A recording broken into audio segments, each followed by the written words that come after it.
Microphone engaged. Audio engaged. Ladies and gentlemen, ladies and gentlemen, we are back with another episode of Wayfarers, the most dangerous and epic D&D campaign of all time.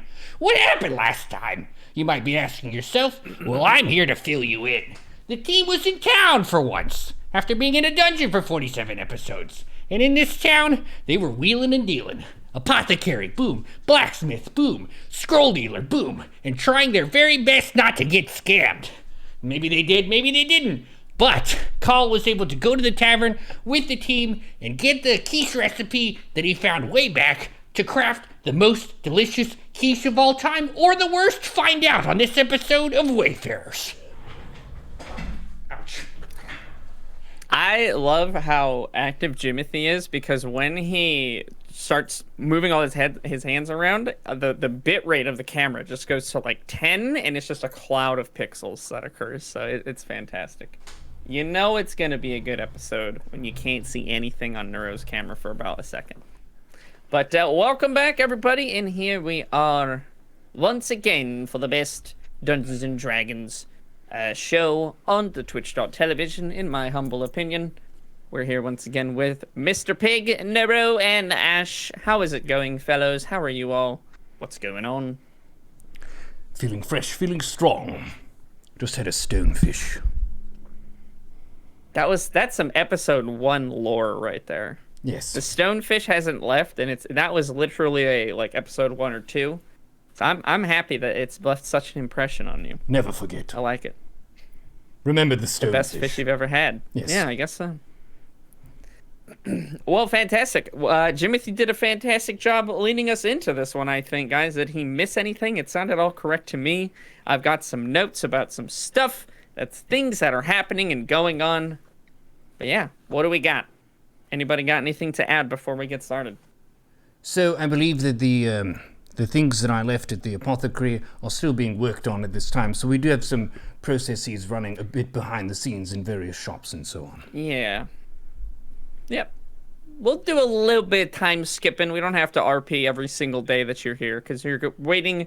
If you remember why you're in town and why you guys are waiting around, actually, I'll recap that. Is the Prophet Scarla has summoned the other leaders of the resistance. So there are 3 besides herself that you are going to be able to meet and talk to, and sort of everybody's going to be able to reconvene, and you guys can figure out a plan going forward and what should happen.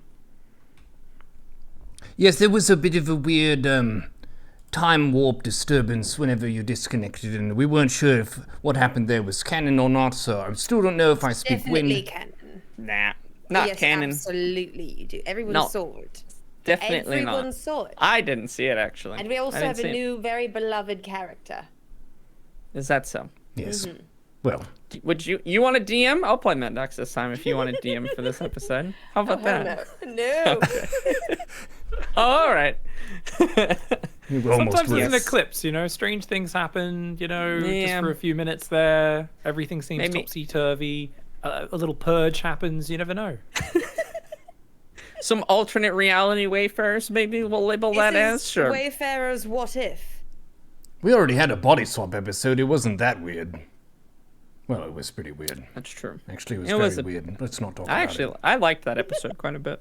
It's such a good episode. Oh, that was fine. I mean, what we talked about when you disconnected. Yeah, I'm sure. I'm sure it was rife with degeneracy. I try to keep you 3 in line, but boy, do I fail. Boy, I try, though.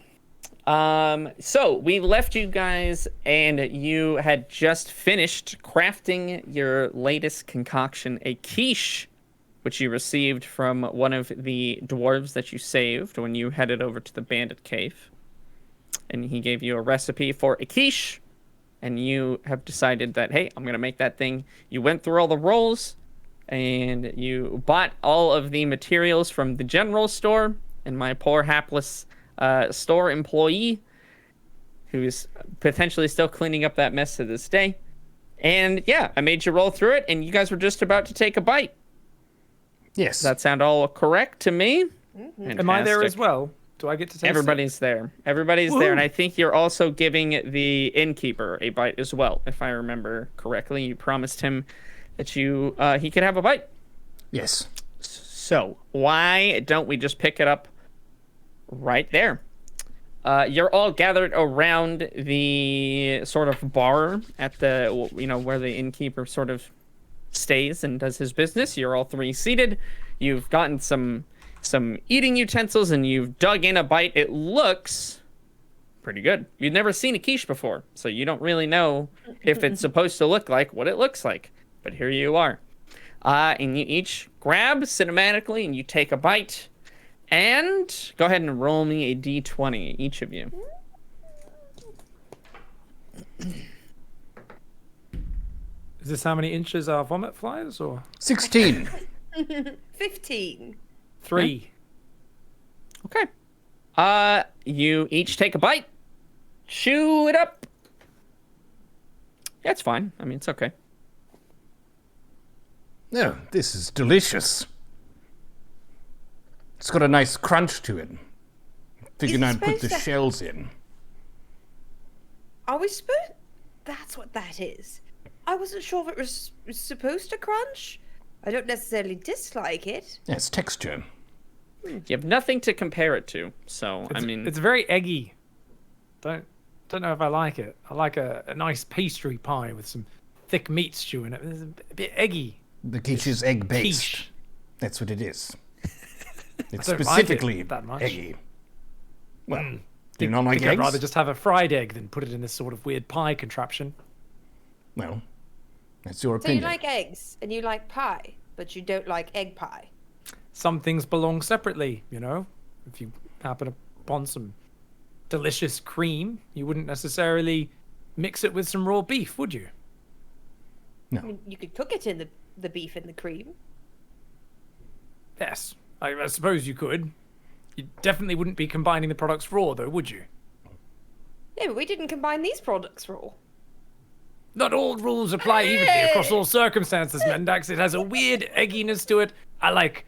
The outside is all right, It's got a bit of crispiness to it, but I like the inside to... it's just something about it. It's not quite right. Mr. Innkeeper, what do you think of it? Oh, yes. Yeah, he has a second bite. He says, yeah, I mean, it's not bad. Oh, It's fine. excellent. What did you call this? A quiche? It's a quiche, sir. A quoche? We got this recipe from a dwarf in a tree who was stuck. Huh. Never had dwarven cooking before, and this stuff's all right. Yes. So you're now spreading the rumor that this is what dwarves eat. Yes. Yeah, it's a little bit less gravelly than the standard dwarven fare, but it's not bad. If you have more ale, it actually tastes fantastic. Oh. Yeah, I would say you guys, for never cooking a quiche before, it's probably, there's some eggshells in it, which is making it crunchy. It's underdone in some spots and probably overcooked in some spots, but you've definitely had worse. But you've definitely had better. So it's pretty mid, sure. Well, I'm not a cook spec barbarian. No. But for you, this is fine. This is great. You specifically like it a lot. I mean, you've got no problem. You'll eat almost anything. Yeah, so. I've eaten a slime glob thing. You have. You've eaten weird. rocks, literal rocks. Yeah, is it not weird though eating bird eggs as a kenku? No, it's not weird. Birds eat birds all the time. That's the rule of the jungle. That's true. Yeah. I always thought we were a bit uppity about cannibalism, us humans, so... There are different kinds of birds, so.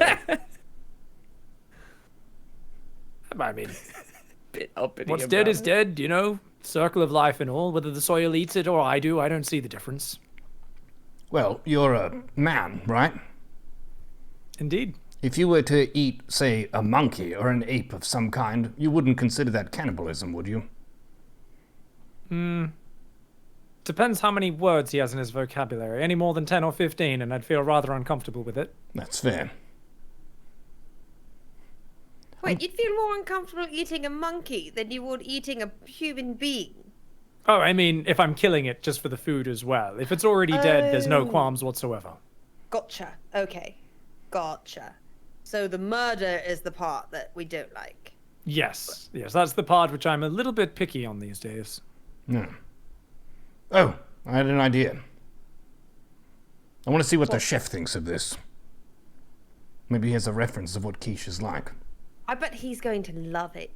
It's going to blow his mind. And he's going to be very sad that he was so rude to us once he tastes this. Yeah. It's the best quiche ever, so he has to like it. Yeah, it's a secret dwarven recipe. I'll just cut off a slice. Like, try to find the best one that I can. Put it on a little platter. Okay. What would be the best? What would Call think is the best slice? So the best slice would be the one that's got a little bit of the crust on the outside, and then it goes right into the center, and basically one that had just a few different eggshells kind of popping up the top for some, garnish. All right. Sure. Okay. Sounds good. You slice that's pretty much the last of it. You guys, I don't know if any of you went down for more, but the innkeeper had a few bites. You guys can each kind of have a few bites. It's not very large, but it's enough for you have a decent sized slice that you can give to the chef if you want to. Yeah. Okay, are you gonna go find him in the back now, or are you gonna leave it with the innkeeper to give to him? What's the plan? I'll go find him in the back. Okay. Yep, you head to the back into the kitchen where they are, the chef is standing on a stool with a couple of books that are piled on top of that even, and he's stirring something in a very large pot. Hello, good sir chef. My name is Carl, and we just made this quiche, and we wanted to let you have a bite of it and see what you think. Oh, the bird person, he come back to me and he tried to interrupt me again to taste his a yucky poo-poo dish.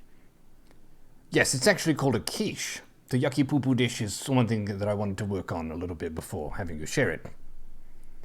So would you like a bite of this? I'm much too busy now. You put it on the counter. Maybe I try a bite before I throw it in the trash for you. I'm sure it is disgusting. Very good, I'll just put it here then. Best of luck with your cauldron work over there. Kind of just wave you off. Cheers. And he goes back to stirring and chopping. I'm kind of ruffled my feathers a little bit. I'm feeling kind of awesome going out of my comfort zone, trying something new. Nice. Yeah. Yeah, absolutely. Yeah. Honestly, alchemy, cooking, hey, pretty close. Yeah. So it's a very close interest to Call. Yeah. Awesome. You leave the dish on the side of one of his counters, and you head out of the door. You guys are in the inn. It is pretty late at night. You're welcome to. Your rooms and such are free. They're being covered by the town. Basic meals also are being covered. It's not anything super fancy, but it's what they can do, and they're not charging you for any of that. Other stuff like stores and shops and whatnot, that's all left to the discretion of the store owners. But as far as the tavern goes, they worked out a deal with them. So what would you guys like to do? If you're pretty much done for the day, we can skip forward a little bit and get your items and start moving forward in the month a bit more. If there's anything else you guys would like to do, by all means, let me know, and we can definitely try to cover that. Might have a couple of beverages and then turn in for the night. Okay. Make sure I keep a good sleep schedule-ish. Sounds good. Mendax, Nigel, what you guys wanting to do? Just turn it in for the night? Yeah, probably do the same. Just have a couple drinks. My friends Okay. here. Yep. Okay, sounds great. The innkeeper is happy to keep you company, pour whatever drinks you would like, any sort of basic food as well. And you guys are just happy to be drinking safe and feeling successful from your previous adventure, but slightly concerned about the future. You're not really too certain what the future holds for you all. It has been a bit of a whirlwind for you guys since you've awoken in this strange new place. And some of you are coming to the realization of people that you'll not see again, or maybe that you won't be able to meet anymore. And that has a bit of melancholy to it for sure. Not that you had ties really to very, very specific places, but Call, for instance, you. your family was still alive when you were, in the present time period. Presumably, by this point, they wouldn't be anymore. And that kind of is tough for you. But you do feel as if you have been raised by a higher calling or some fate, if you call it that, to be here in this place and to help these people. By higher calling, you mean do like feel a good about taller that. version of myself? Could be anything you think it is. Whether you choose to be religious or not in the world of D&D, there's a lot of gods you certainly could be if you wanted to. Or if you think that, just individually what you're doing is correct. Or if you think that this is, how the world works and fate is leading you this way. It's just like, obviously, the real world where your motivations or where you're at, you can attribute that to many things. I don't like most of the gods I've heard of or met, to be honest. There's a door god that we met. He was a bit of an ass. They're hot, though. Sure. And there was also the god the Kenku were cursed by, because they were just trying to read the good stuff, and it said you can't fly anymore, which is not very cool. I haven't really met a great god that I would want to worship, at least not yet. Yeah, that's fair. You don't have to. Certainly not required. But that in, I would say, the D&D world, there is sort of more like proof, if you will, that they're around, because clerics get their magic from gods. That's how Ribbons, for instance, is able to cast all of his magic. It's through the invocation of whatever god he serves. Oh, Ribbons, by the way, is chillin'. He has his own, hovel house kind of place that he lives in. And he's just gone back to assuming his regular duties in the town, unless he is called upon or somebody needs him. So he's been going back to trying to heal people and doing that whole stuff. Fantastic. You guys drink, you guys eat, you guys have some good chats and have some fun, and you turn in for the night. Again, unless there's anything specific that you guys want to really make sure you do, we can probably go through the next couple of weeks until the leaders start to arrive, and maybe go back to picking up your guys' merchandise and items that you had requisitioned during that time. Does that sound good? Sure. Okay. Awesome. I would also Yeah. just as a note, we would have visited Mr. Ribbons at his residence and just had a hangout at some point. Yeah. If you guys want to RP that, you totally can. I am more than happy to go into detail at Ribbon's house if you'd like. You let me know what you want to do. So yeah, let me know if you want to do that. We'll do the apothecary first. So you guys, after about a week or so, I forget the exact timeline I said for her, you head back to Findel, who has been working hard on crafting your potions. So we'll say you walk in the door. She greets you and says, "Oh yeah, I've got your stuff. Come on over. I think it's a pretty good batch." Excellent. And in a small leather case, she'll open it up, and you see that there are 5 very small, I mean, I'm talking like maybe a few Tic Tacs big vials that are in there with stoppers, and they are sealed with a wax at the top of it as well, to make sure that the stoppers don't accidentally come out. Typically, that's only done if the contents of whatever's inside of the vial or the jar is very dangerous, and they want to really make sure that nothing gets out from that. So it is your 5 fire-breathing potions that you paid her for. She used the recipe and was able to successfully craft them. And she went over last time how it would be used, but she tells you that basically you would pop the stopper off. You'd break the wax around the seal, pop the stopper off, and then drink it. And then the next breath that you take out, you need to make sure that you breathe in, drink, and then breathe out. It's very specific. Like, don't mess that up. Will engulf whatever is in front of you with flame. Awesome. So if he So doesn't, be careful. say he accidentally doesn't breathe in first, and he drinks it and then goes, is it a fiery breath inwards? She just says, make sure you don't do that. It's just not going to be good for anybody. I can't guarantee your safety or your life if you do that. Do I need to sign a waiver? No. Don't really care. All right. Who's gonna come get me? I'll just add these to my inventory. 5 fire-breathing potions. Yes, and then she also has in another vial that she just hands to you. It is like a slightly opaque purple fluid. She says, and this is the antitoxin I was able to make for you from the mushroom you gave me. 1 antitoxin. 1 antitoxin. And I would use this after we were interacting with someone who's very toxic. Maybe. If you think that you have eaten some toxin, poison, venom, such, or you've been stabbed or bitten, or any of those things where you think that toxin is now in your body, drink it up and pray to whatever gods you have that it works. 1 antitoxin potion. Yep. Excellent. And then she says, happy to do business with you. Please let people know of my wares as you travel around the world. And if you need anything else, make sure to come on back. Well, thank you for your help. These are lovely and nice little portable containers as well. We'll make good use of them in our travels. Fantastic. Hope it wasn't too much trouble making them. Best of luck to you.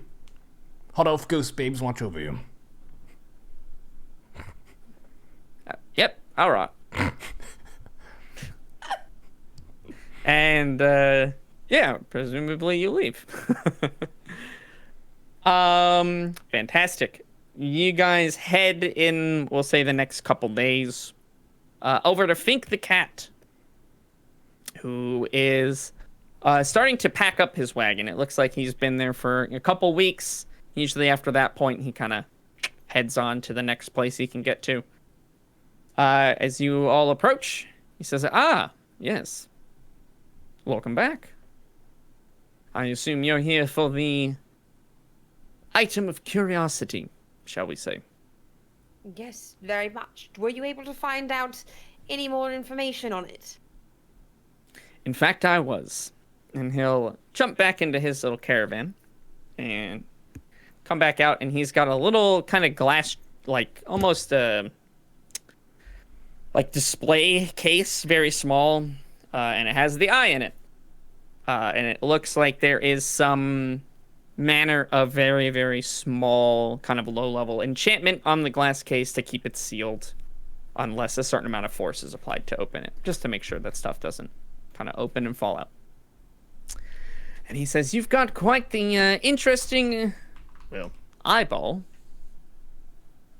He'll say, this is quite peculiar. I've not quite seen anything like it before.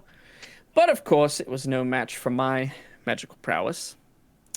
He says, if you were to, as disgusting as it sounds, eat this, it would take 2 of your, shall we say, characteristics and cause them to switch, strangely enough. So let's say you're very strong, but not very smart. There's a chance after you eat this, you'd get very weak, but very smart. Interesting. And yeah, they're just random then. As far as I can tell, yes. Is it permanent? Oh, yes. Well. Interesting. Yeah, be careful about that. The eating that seems like the sort of self-destructive decision somebody who enjoys chaos would enjoy. Well, I mean, I guess it might work out to your benefit. Or it could be disastrous. If you decide to eat it, good luck. Thank you. Okay, I'm going to grab just take it back now. And Yep. pocket it. You have it. Never know. I don't feel like switching In, any of mine, but Yeah, in D&D terms, out of character, it essentially will take 2 of your stats at random and swap them. gotcha. Mendax, I know I've seen you at the dice table sometimes get a little bit taken over, and I just want to say there's better things to gamble with than your health, and we've got lots of gold and gems, and just please stick to that rather than consuming eyeballs and rolling the dice on your own physical safety. I appreciate that, Nigel, but of the three of us here, there's only one person who expressed a semi-interest in eating human body parts. Or at least, no distaste for it. I'm going to be watching you around my eyeball more than anyone. I don't So want if you start getting peckish, maybe peel some bark off of a busey tree before eating this eyeball. I'm always peckish. Touche. He got you Well, there. He got you there. In an extreme survival situation, it's something where I'm not ashamed at all to say that human niceties of society, I'll override them and I'll eat whatever needs to be eaten. I won't be peckish at all either. I'm going to just say this right now. If I die on this adventure, Nigel, I do not want you to eat me. I mean, you wouldn't really know though, would you? What a weird request. I might. Well, if you're dead, you can't really, can you? Don't Do worry, we know that Mendax, for I won't sure? let him eat you. Thank you, Carl, and I will not let him eat you either. Great. Seriously though, Carl, I'm thinking the shoulder steak would probably be the best on her. I can tell you one thing you don't want, and that's the liver. Yeah. Bad apple, that one. Fermented already. Honestly, it will That's probably a last a very long wilted. time. It's basically pickled. One pickled tiefling liver. It's a delicacy in some realms.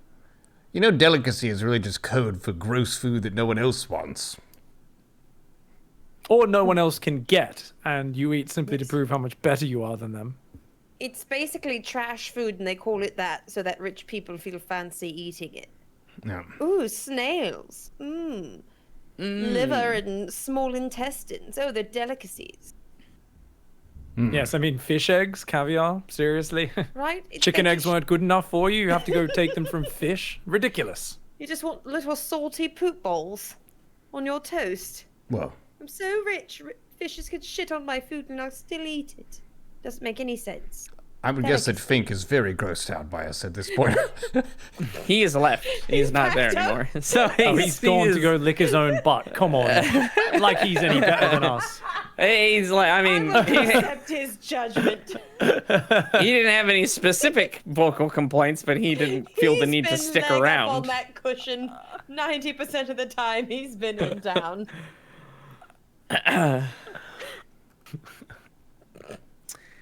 Okay, so you've got the eye, you've got the potions. I don't think I'm missing anything else that you guys were hoping to get from our vendors, eh? A killer discount on the scrolls? Nigel bought 3 of the 4 of them, so there's not really anything left. No. If Did he memory learn is them correct. yet? He can. If that's something you want to do, Nigel, during your Oh, during yeah, your right. waiting time. Yeah. Did I actually write those down?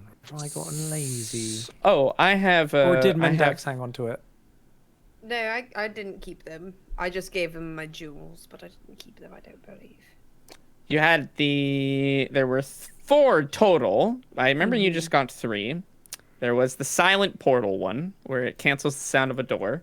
Protection against good, which gives you +2 armor class against good aligned creatures. There was the jump, scroll of jump, which you get a bonus to your jump check. And there was the mercury light, where you deal some damage, but you can also make like a light bulb. I'm almost certain you got the mercury light one. Then I think you only got 2 of the other ones. I don't remember which 2 though. Wasn't there could the look. versus undead or something? It does a whole bunch of AoE. That was the That's mercury the light mercury light. one. Yes. Mm-hmm. That You was got like the big one. That was the big one. That was the got most that expensive one. one. Yep. Yep.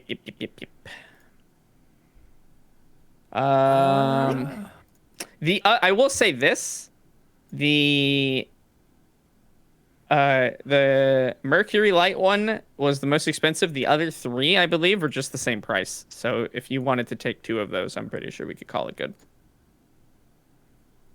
Or 4, almost. Did you buy all 4? Because I spent 1 whole shoe's worth of gems and then spent part of another shoe's worth because gave me a deal for 3, and then tried to get me the last one for a strand of my hair. I And thought was like, the one that we "Okay, didn't get was creeper." the jump one. I think we Yeah, got there all was but some that sort one. Maybe of deal. that's We it. we definitely didn't. Or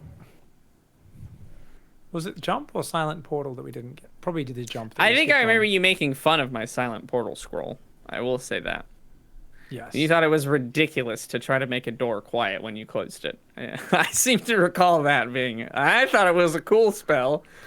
You're over here making fun of my spells. Do we, Is or it do a we just cantrip? ask If for it's a cantrip, it's clarification? all I think we right, just but- asked for clarification. Like, is it when you It open was. it It as is well? it is a cantrip. It's a level 0. Because like the idea of using a single-use scroll to open up a door that you have no idea what's on the other side of, and there's like one little ruffian bandit, and you're like, oh, thank God he didn't find out that we were coming through. Oh no. Yeah, maybe we didn't get that one. I could have swore that like we wound up with all 4 of them because of the deal, because of spending extra. But I could be wrong. I can go back and look. We can just say for now, for the sake of just moving things along, that you guys have all 4. But I don't think any of these are going to be so critical to the next 2 hours of session that it's not going to be that bad. So I'll go back. I'll make a note to myself to go back and look. I thought you only got 3. Maybe I'm wrong. You got 4. Maybe I only get 3. Maybe I turned down the hair deal and just never got the 4th one. But I thought I just You definitely turned the hair deal down.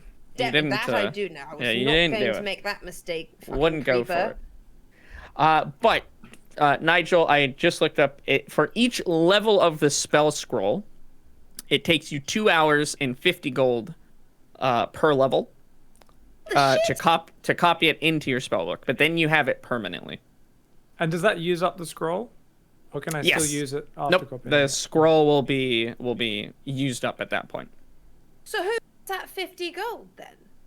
Nigel. It's like essentially what the 50 gold is supposed to be is the reagents necessary in order to practice that spell enough Gotcha. to put it into your book. Okay. You've also It's so probably got that, to get like- very nice I was ink like, too. did I have to pay myself? I just bought these things. The reason for it is so that you can't just like go to a library and like look up a whole bunch of scrolls and now you have Makes every sense. spell in the game or something. So they For the put a cost viewers to it and for that. everybody, let me explain it. So, you know, you go to the local traditional Chinese medicine store down the road, and you have to spend like a week in there just huffing chopped up rhino horn and eating like weird dried mushrooms and like, you know, desiccated insects and things while thinking really hard about, and you're just reading this scroll over and There over, you and go. then you can just magic it out of nowhere. got That's it. how it works. Yeah.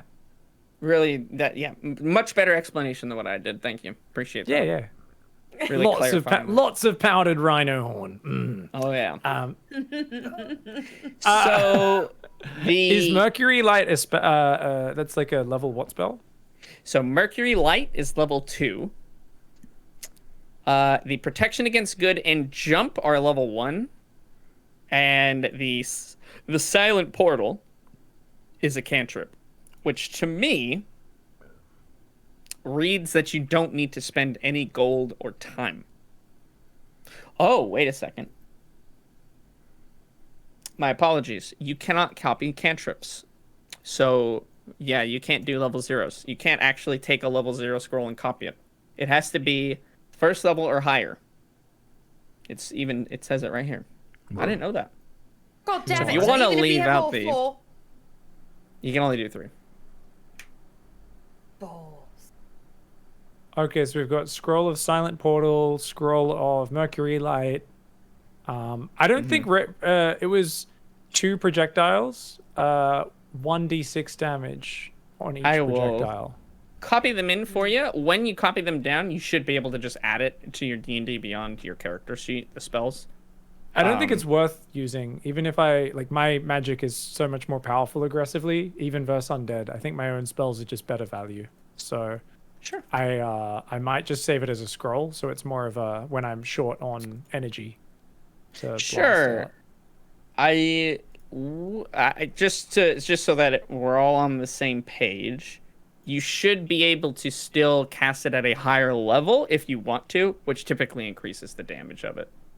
So, for instance, it's a level 2. If you wanted to cast it at a level 4, it might do 8d6 versus undead or something like that.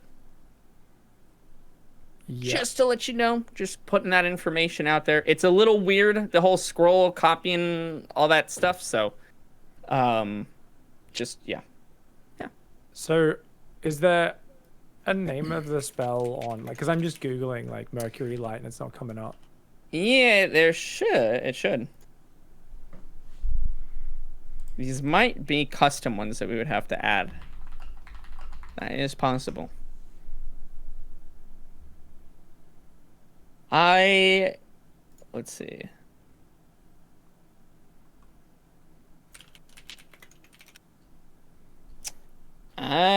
Okay. These are actually custom spells. I did a generator for these spells. I see. Interesting. So these are actually they're not even in the game, but that's cool. I can still use them. Cool. They seem fun.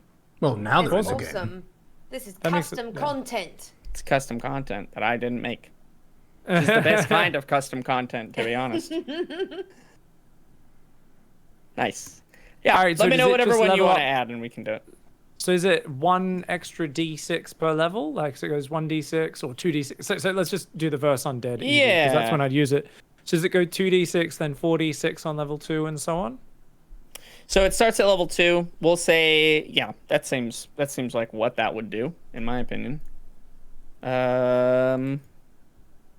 It is. Hold on, let me pull it up here.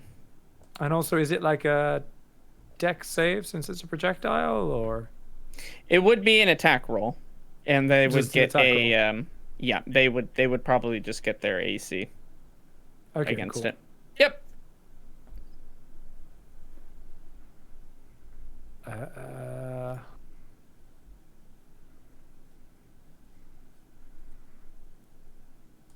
Noise. Yeah, that seems correct. So if you cast it at a level 3, for instance, it would do 2d6 per projectile normally, or 4d6 against undead and evil. Per projectile? Yeah, it's 2 projectiles, that's why. Yeah. So just comparing the level 2 to, say, like, catapult. Catapult's harder to land because it's a dex save of 14. So it's easier for me to use my spell attack because I have my modifier, of course, on them. Yeah. I don't really know the differences between the two, but just to, like, out loud think about it a bit. It's Sure. like, catapult Yeah. is 4d8 versus anything on second level, whereas this would Well- be 2 times 2d6, so it'd be 4d6 versus evil or. Here's where being sort of the wizard comes into play. The catapult would be bludgeoning damage, which typically undead skeletons, well, not necessarily skeletons, some things have resistance against. So Yeah. it might take half of that damage, where typically undead and evil are especially vulnerable to, for instance, holy types of magic. So this would do 2d6 against undead, but if they're vulnerable to it, which they most certainly would be, they would take double that amount of Oh, damage. because there would So- be extra modifiers potentially, right? Okay, that makes a lot more Potentially, sense. yes. Yeah. Obviously Yep. not guaranteed, but yeah. No. Yeah, if there's something that just reeks of death and evil and gives me creepy vibes, then shooting some holy light on it definitely sounds like it would feel good. Yeah, I'll learn Mercury Yeah. Light for sure. Especially in general. this world. It's a bit of Pokemon where you gotta just know the damage types a little bit. and it's Also- like, oh yeah, you can really. Also, in this world, we're in kind of an apocalyptic timeline where we've got a lich who's in charge, and liches generally have a preference for the undead and so on. It's Yeah. Probably true. get a good bit of value from that. This is true. Guess you'd get a paladin. It's a target-rich environment. Yeah. Exactly. Awesome. All right, I will learn Mercury Light, but I'll just get you to add that later since you've got the custom I'll add spell that info. for you. You just add it Yes, later. no sir. worries. I'm gonna just pop a little note in our chat. And protection against good, is that also a level 1 spell or above? Yep. So some spells can't be cast at a higher level. This would be one of those where it would just be level 1 only, and it will give you +2 armor against against saves, mind control, elementals, and outsiders. So anybody that's aligned good. They have to be specifically good. So this will do nothing against an animal, for instance, because they can't be good or evil unless they're sentient for some reason. But if you find yourself in trouble with a guard and he wants to kill you and he's aligned to good and he has a good reason for it, then you would get 2 more armor against him. And was it resistance or immunity to mind control and stuff? Armor class. It's because those are all plus- role based as well, right? Yeah, it's +2. I will copy the whole thing into our chat just for it. Thank Just you. to make it a bit easier for you. Wizard Yeah, of nerd course. must understand his magic. Absolutely. TM. Of course. Don't try to get on my good side though, Mendax. You're already. I know. I could never It's get on. too- I've it's so too far far in the now. red. Yeah. Like I'll never get back there. We don't respect the dungeon monkey that much. Come on. That's worse than anything I've ever said. All I've done is defended Carl with the truth that he speaks wind. Nope. Perfect. Oh, There I you can't go. believe you said that. Didn't say anything. Did you hear that? Filthy mouth. You kiss your mother with that beak. No, she's died long ago. It's true. Not anymore. No. I was, Nice. I was banished from my people, and I was unable to see any of my family for the rest of my days. And now they're certainly dead. Mm. Oh, not anymore. Never again. Never again, I guess. Jesus H. Okay, and the last one was jump. Yeah, pig, I think. Oh, yeah, if we kept that, sure. Yeah, if we only got 3 of them, we definitely did not get the silent door one because I remember we talked about we've greased hinges before. Yeah. Just grease the hinges. Perfect. There you go. All 3 of them in our chat to make it nice and easy. All right. Awesome. Yes, so you can spend for Mercury Light, it would be 4 hours and 100 gold total. Against protection against good and jump, it would be 2 hours, 50 gold total for each of those. Yeah, I'll just Whichever learn ones you wanna Mercury do. Light. Okay, The other 2 I'll keep as scrolls. sounds Are you good. sure? I mean, I could pay. I It's up mean, to I guess you. protection against good could be useful. And jump is a cantrip, right? They're all level 1s. Oh, they're all level 1s. Okay. Mercury Light starts at level 2, and then the protection against good and jump are level 1s. As I just learned, you can't write down scrolls that are cantrips. So Yeah. Mendax, I don't think I'll ever have space in my spells of the day that I memorized for a single, slight boost in my jump. So we'll keep that as a scroll, and if the event arises, single use and pop it. No worries. So just 50 then for the defense Yeah. against good. Yeah, we could do protection against good then as well. Yeah. Okay. okay, note to self: make sure to put a cliff that is just slightly too big to jump over. In their path in the Mendax future. is my patron at this point, by the way. I give away her cloaks to stupid slime globs, and now she pays for all my shit and makes me The feel bad rogues. for it. We brought him all the way Rogues. back there, and we had long discussions upon which ones to buy. And now, a few days later, Nigel's going, just leave it as a scroll, I guess. Well, scrolls are great. It's great. They are. It's when we're at the end of a long dungeon. And that's Scrolls when are you good. really a scroll is like, oh my lord, we can cast magic, even though I'm completely out of wizard juice. I am literally drained, completely empty. I mean, like I'm there and I'm just going like that with my wand, and nothing's coming out but dog water. You know what I'm saying? Why do you have dog water in your wand? Dog water, dude. I will say, scrolls are good. They also allow for people who can't cast magic to cast magic. So, for instance, anybody can use a scroll. You don't have to be magic to do it. I could That's, use like, a part of scroll the- even as a birdbarian. Absolutely, 100%. Ah. Yeah. How Yep, about yep. Mendax? Maybe do you want to hang on to the scroll, or should we leave it with one of us clumsier to the jump scroll? Really good acrobatics, so I feel like if we're going to have me used at all, it'll probably be at a set time when we can see something really high and we need someone to get to it. Because I've got like +9 acrobatics, so for normal Right. jumps, I'm usually pretty good. So I'd say one of you two hang on to it, because again, if it's going to be something where I need to use it, I don't think it'll be in a spur of the moment. Well, I actually have a dexterity of 14, Carl. What's yours? My dexterity is 16. I'll hang on to the jump scroll then, and hopefully I won't fall into any more, gaping chasms or whatnot. I guess I was tossed in there, wasn't I? But still. Yes, you thrown right into that gash. Yeah, Carl wingmaned me right into that gash. Your It word, was- not mine. I got lost inside it for a while, but did come out the other side knowing more about the world. All experiences are good at building character, you know? I hate you guys. Every hole is a goal, you know?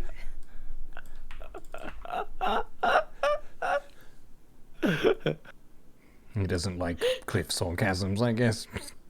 How Apop's had a lot difficult of, it is to he's say had a lot of any... campaigns, with vicious falls, that's all, so he's traumatized. He probably played a campaign and fell into a chasm and lost his character, and it happens. I'm killing one of your characters for sure.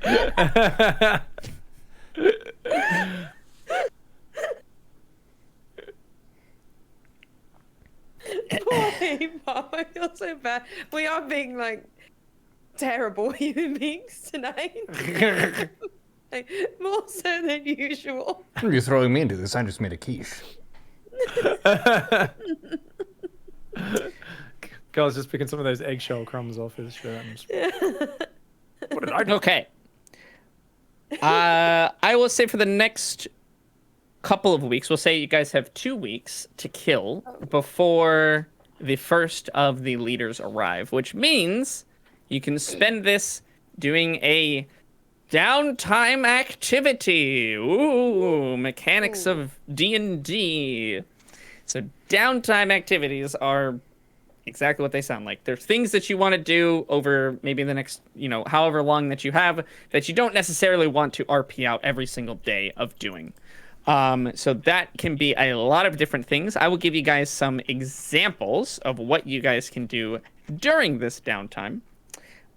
You can...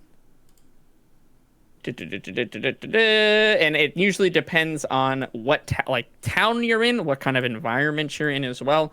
Bigger towns, you'll have access to more sort of things and stuff that you can do.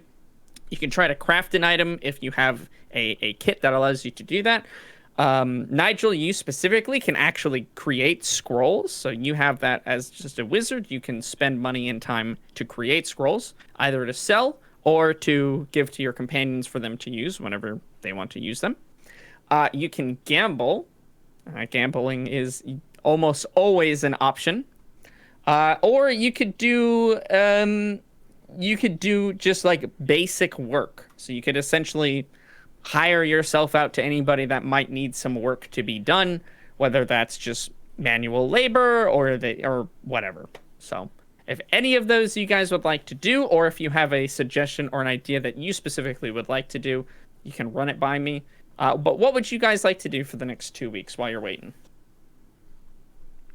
Well, as a wizard, I would love to make a fireball scroll. How long does that take, though? I don't know. Okay.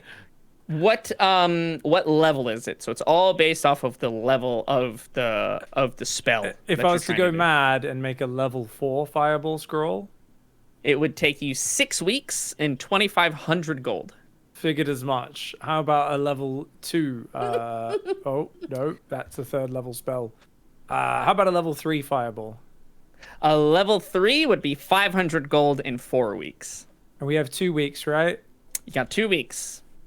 Okay, well... I will let you know that level 2 spells are 2 weeks and 250 gold. Level 1s are 25 gold in their 2 days, and cantrips are 15 gold in their 1 day. You can. Okay. I will also throw this out there. Sorry to overload, but there are also there's potential for complications to happen in any of these activities where things could go wrong or you fuck up somehow or You something. can burn my eyebrows or something. A Yeah. whole bunch of stuff that could happen. Grow a tail. Bunch of cool things. Bunch Okay. of stuff. I say, what's wrong with having a tail? Well, I mean, it's great if you're born with it. It's the natural order of things. You know, when you're 20 years old and it kind of spontaneously bursts out of you. Let's just say there's anatomical problems that can arise. I mean, I feel like if it just spontaneously bursts out of you, it's like hitting the lottery. Now you've got a badass tail. And an ass. Like, you thought you lost something. I suppose it could work out. Usually, wizarding mishaps are much more of the cripplingly embarrassing variety from the ones I've read about and seen, though. Let's just say the tail isn't necessarily going to be where your butt, above your butt. It might be on your front. You might have a front tail. You might get a front butt, or a head tail. You never know. So you can Anyway. actually be a butthead. There's all sorts of things. It doesn't have to be a magical failure. It could also just be like you ran out of ink. I'm just gonna throw that out there too. No, right. I would like to Magical make failure yeah. is potentially one of them. I'm just gonna spend 2 weeks making a level 2 burning hand scroll. Okay. All right. So you will spend the next 2 weeks. You're gonna make the burning hand scroll. Absolutely. And 100 gold, did you say? For a level 2, it's 250. Hot damn. And you might have to 250 hit up gold, your eh? patron. So, Mendax, how do you feel about being able to shoot 4d6 of flame in a bloody cone 15 feet on people? I mean, I can kind of do my little hellish rebuke, so I feel like I'm already good on that. It's funny, you say you can do that. I don't recall you using that more than once. I've used it at least 0.75 times.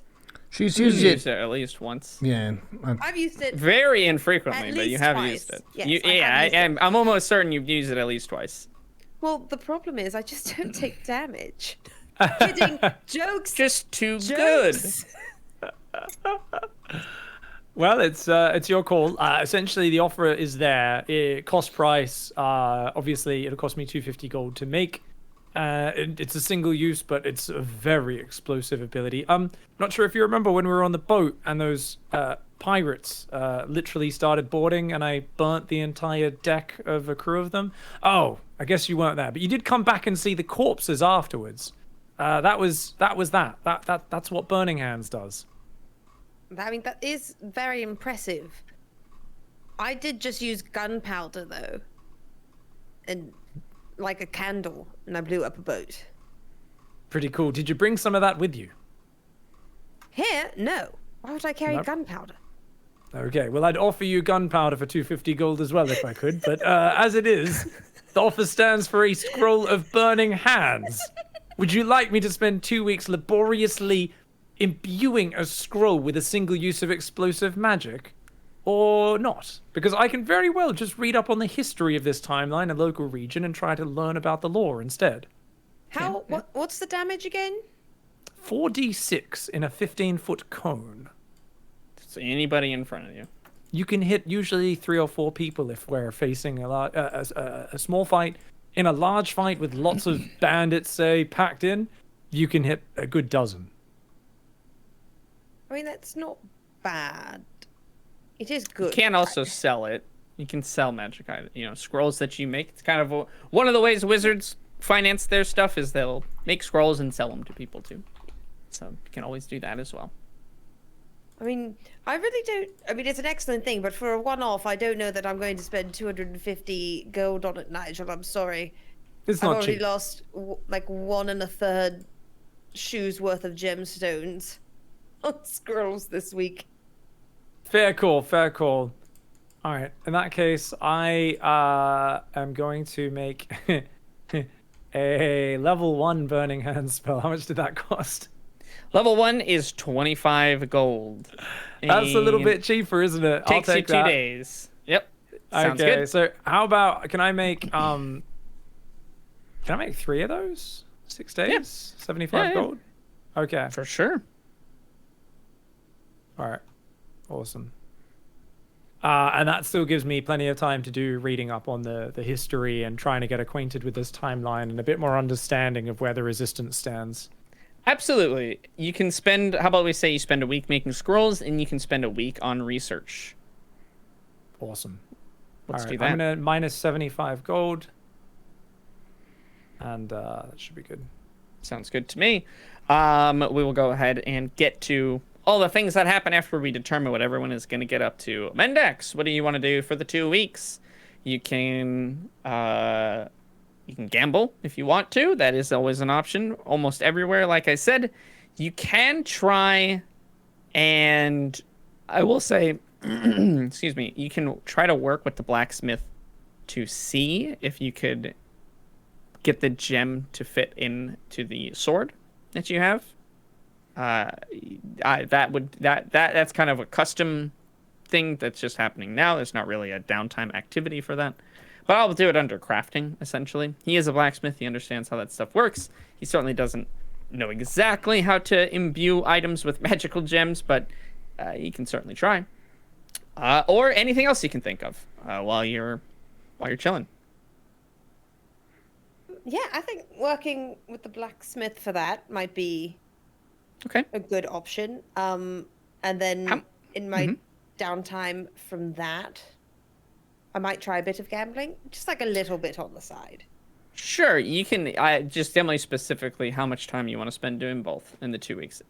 Let's say if 80% of my downtime with the blacksmith, Okay. and 10% in gambling and 10% in drinking.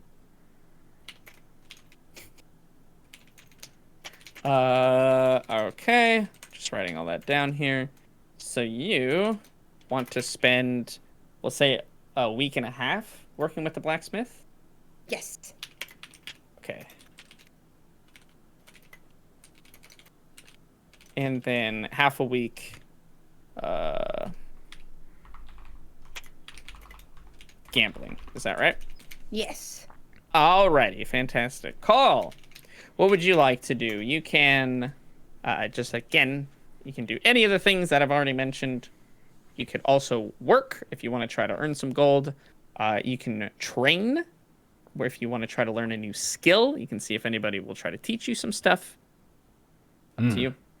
One thing that I would try like to to- do is a general training practice after hearing all of these spooky prophecies of the future and our quests and everything.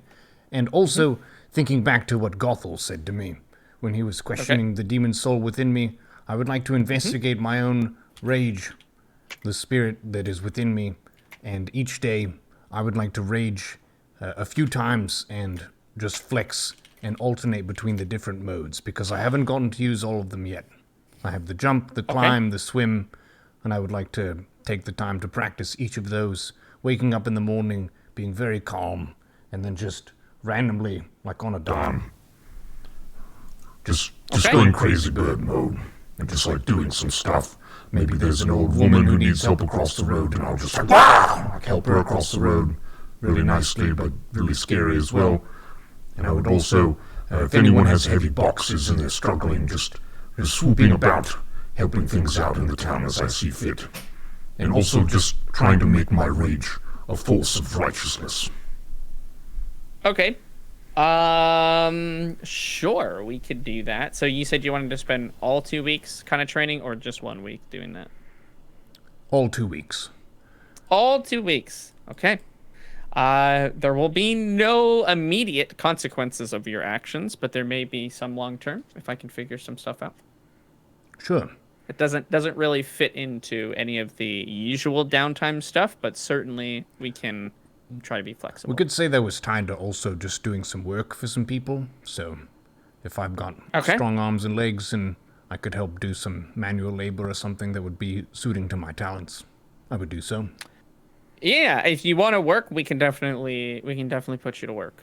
Yeah, let's do Okay, that. so we'll say that you're doing some work for 2 weeks then. Can he find a farmer who like is kind of unethical and kind of like attaches a plow to him and like he just like is like turned into a beast of burden? Absolutely. Somebody's got to plow the fields, dude. I mean, come on, dude. This field doesn't stand a chance. Absolutely. All right, from the bottom to the top, we will start with the results of Call's downtime. Can you, sir, make an ability check? So you can choose which ability you'd like to use. You can either use strength for athletics, intelligence, your charisma, or your charisma for performance. So essentially, are you going to try and do manual kind of labor? Are you going to try to use your brain to help people with stuff? Or are you going to try and put on like a performance, be a bard sort of thing? Let's do strength. All right, give me a strength check, please. And if you're going to be raging, I'll let you do the bonus that you get to that.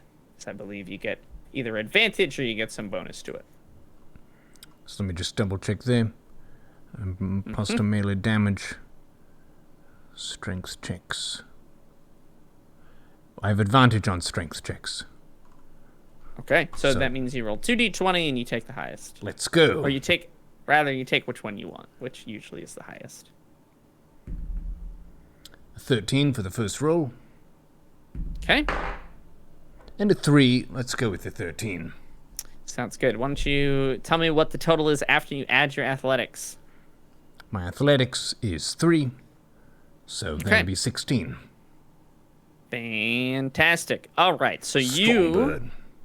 you were able to certainly help out around town. There is a lot of different tasks and labor that that they certainly could use your help in. Absolutely.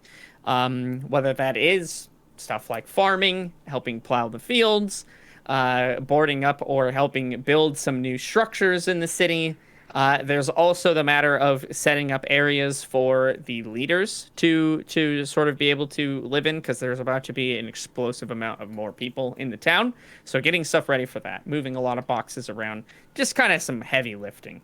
But you're very good at it, obviously. And you were able to net yourself 30 gold a week, which is a very solid amount of money for doing just kind of random labor. And we'll say that, for the 2 weeks, you're able to get to 60 gold.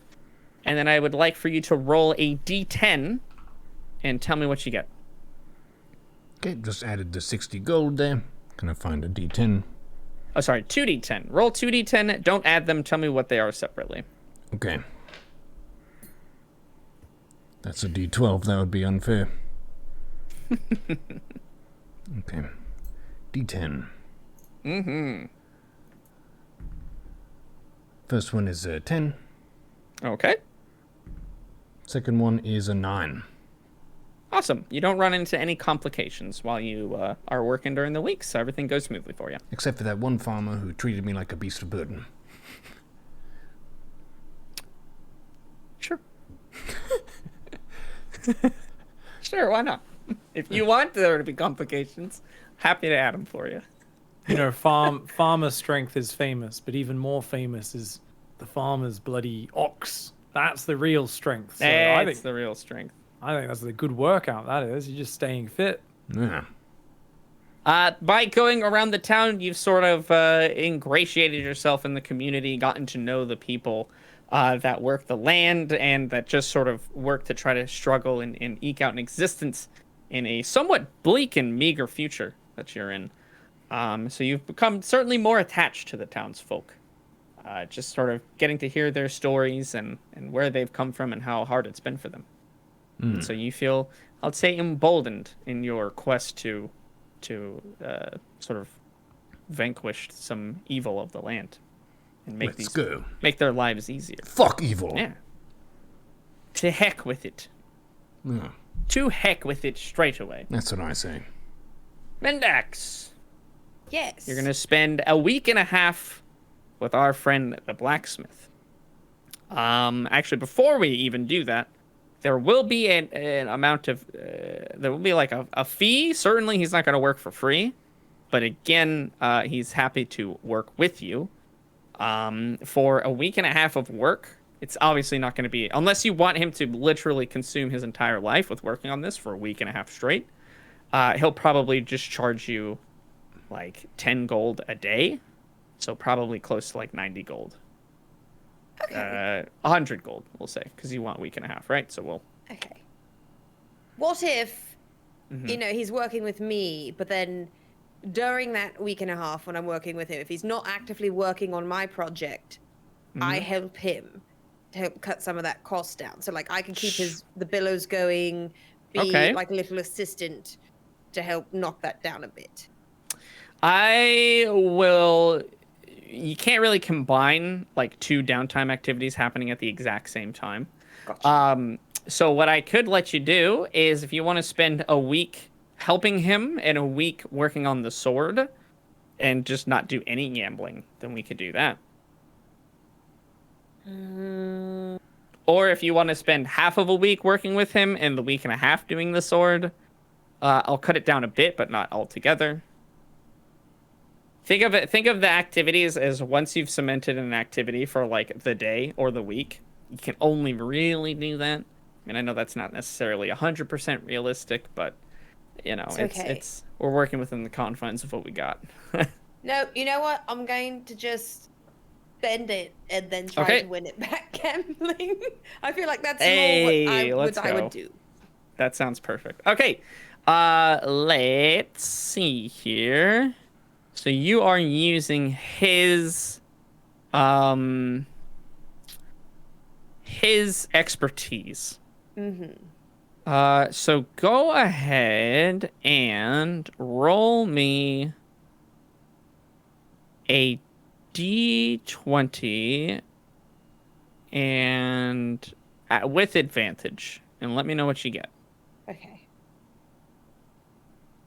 First is a 15. And the second is a 20. Okay, fantastic.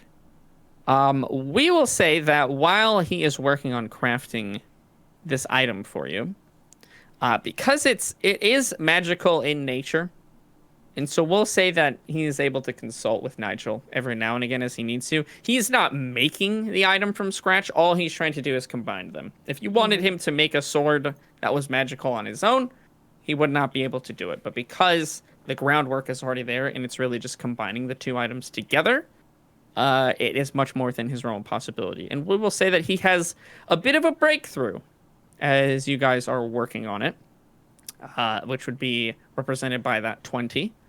And he is able to successfully fuse the 2 items together without issue. Blacksmith, bro, let's go.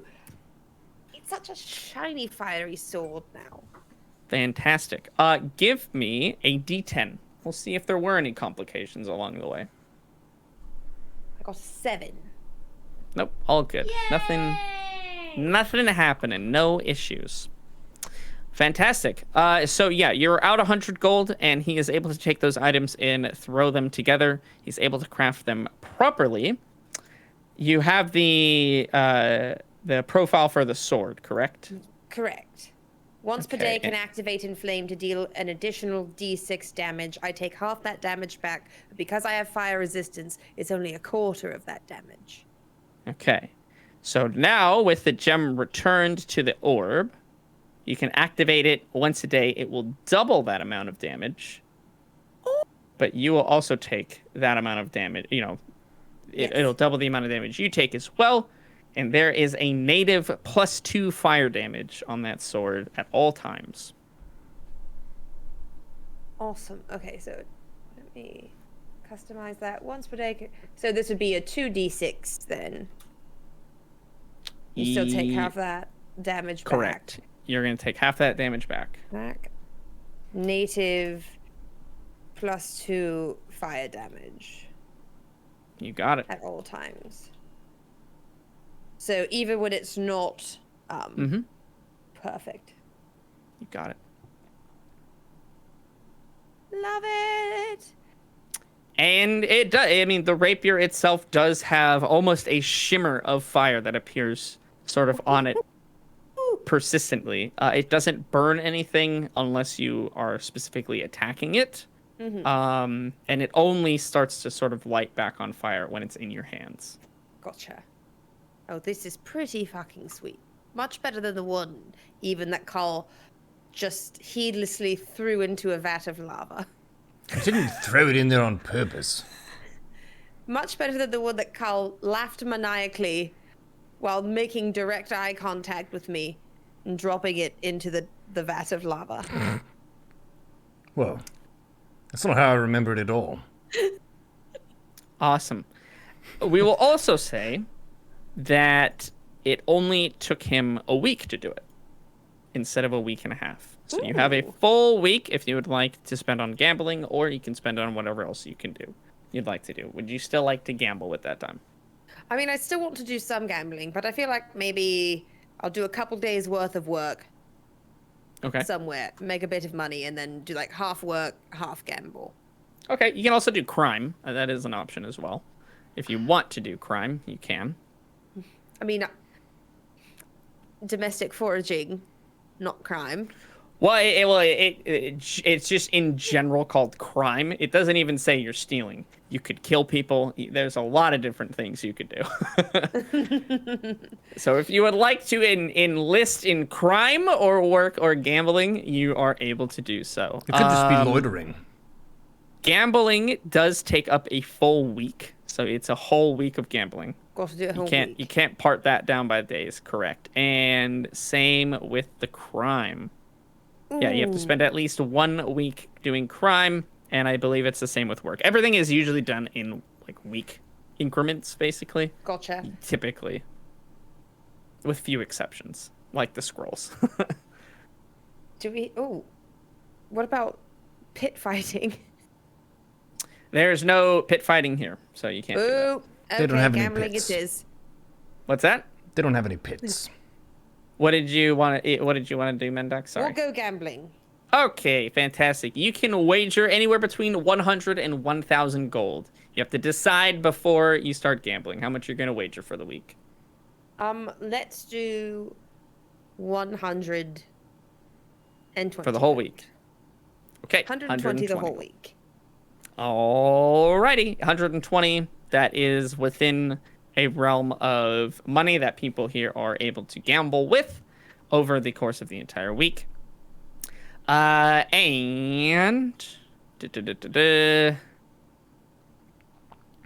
alrighty, you're gonna make 3 checks. You're gonna make wisdom, charisma, deception. So specifically a deception roll. It's gonna be, sorry, I'll give you the abilities themselves. It's gonna be an insight roll, a deception roll, and an intimidation roll. Insight, deception, intimidation. Correct. Got it. And tell me what numbers you get for each of those. Okay, so first one is insight. Big money, big money, big money. And that is 12 plus 1. Okay, so 13 total. Deception is 16 plus 5. So Nice. that's 21. Okay. Very And deceptive. last, Very. What was the last one?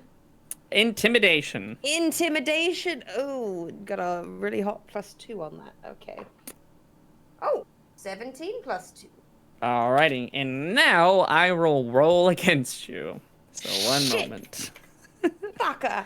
It really is like gambling. Yep. You ain't called shit. Alright. And this is me being intimidating. I see, is it now? Does the house have an advantage? I get. Yeah, was there any like perception roll in there to see if she notices the weighted dice or? I'm probably drunk at the same time, to be honest. I won't notice shit.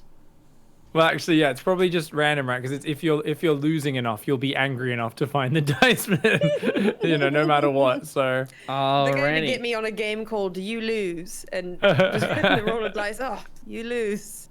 Oh, I like this system. Against your insight, you rolled a 13. I rolled a 25. You lose out So you don't gain any successes. You are at a card table, and the person across from you, bit of a shark, a bit more knowledgeable about the game than they previously let on, and you were not able to suss that out before you gambled big, but lost out. However, your deception roll, you got a 21. I got a 17.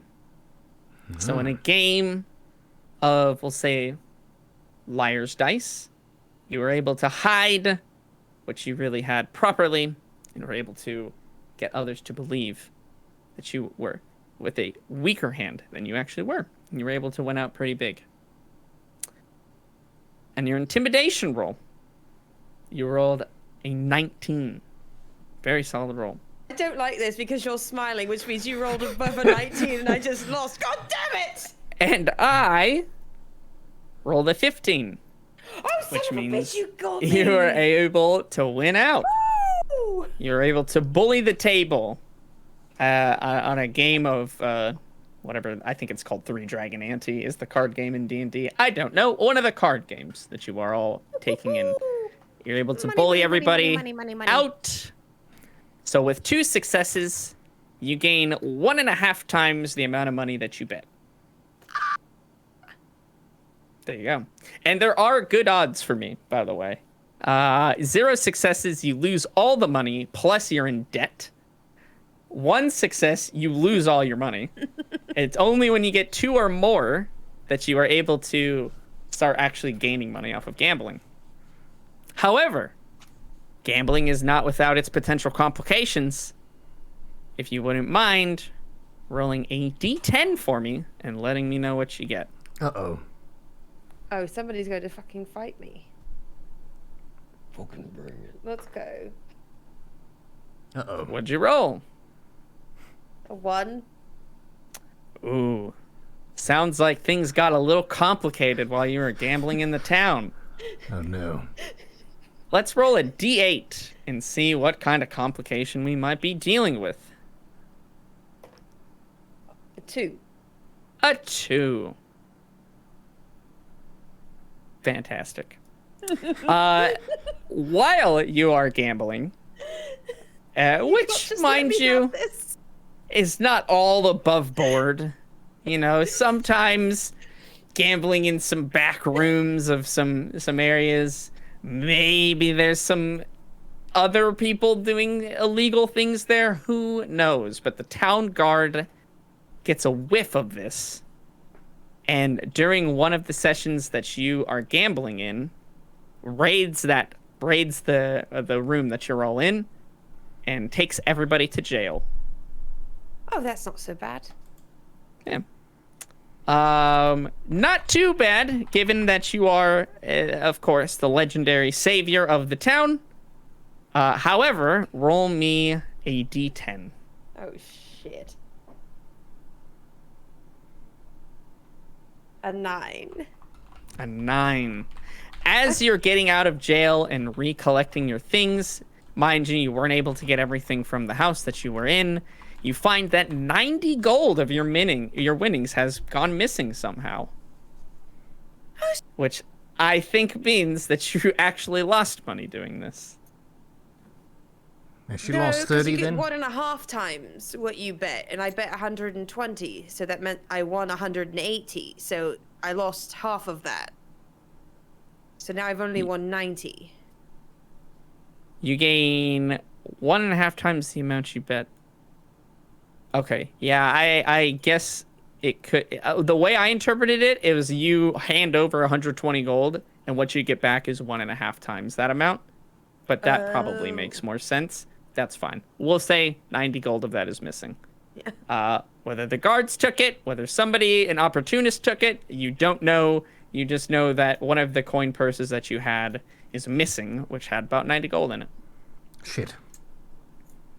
Oh, this whole village is going to burn. The bastards. When I You find play unsavory games, sometimes you get unsavory results. What can I say? I was being a very honorable gambler. I didn't try to do anything sneaky or underhanded. Yeah, but gambling is sneaky and underhanded by definition. A little bit. A little bit. I mean, not all of it. Like, if you're doing roulette, it's not sneaky or underhanded. It's, it's just chance. Them's the breaks. Oh, I'm Don't burning roll this a 1 fucking next place time. down when I walk out of it. Fuck this whole goddamn village. I would burn it to cinders. Fantastic. Nigel, let's get back to your downtime They activities. will all pay. You spent 1 week creating 3 spell scrolls. You invested the money. But were you able to successfully craft the items that you were hoping to make? Let's find out. Of course I was. Level 1 spell scrolls. Easy. All right. Unlikely to attract much attention. However, there are complications that arise. You never know. So there's no roll you need to do in order to make the spell scrolls, so you have successfully created them. However, roll me 1d10 per scroll that you've created. Okay, I will make sure I don't almost cheat, like Neuro said before as well. That's a D10. Fantastic. That's a 1. Beautiful. That's a 4. And that is a 6. So your first 2 scrolls go according to plan. Everything as usual. However, your last one, you do run into a little bit of trouble. Roll me a d6.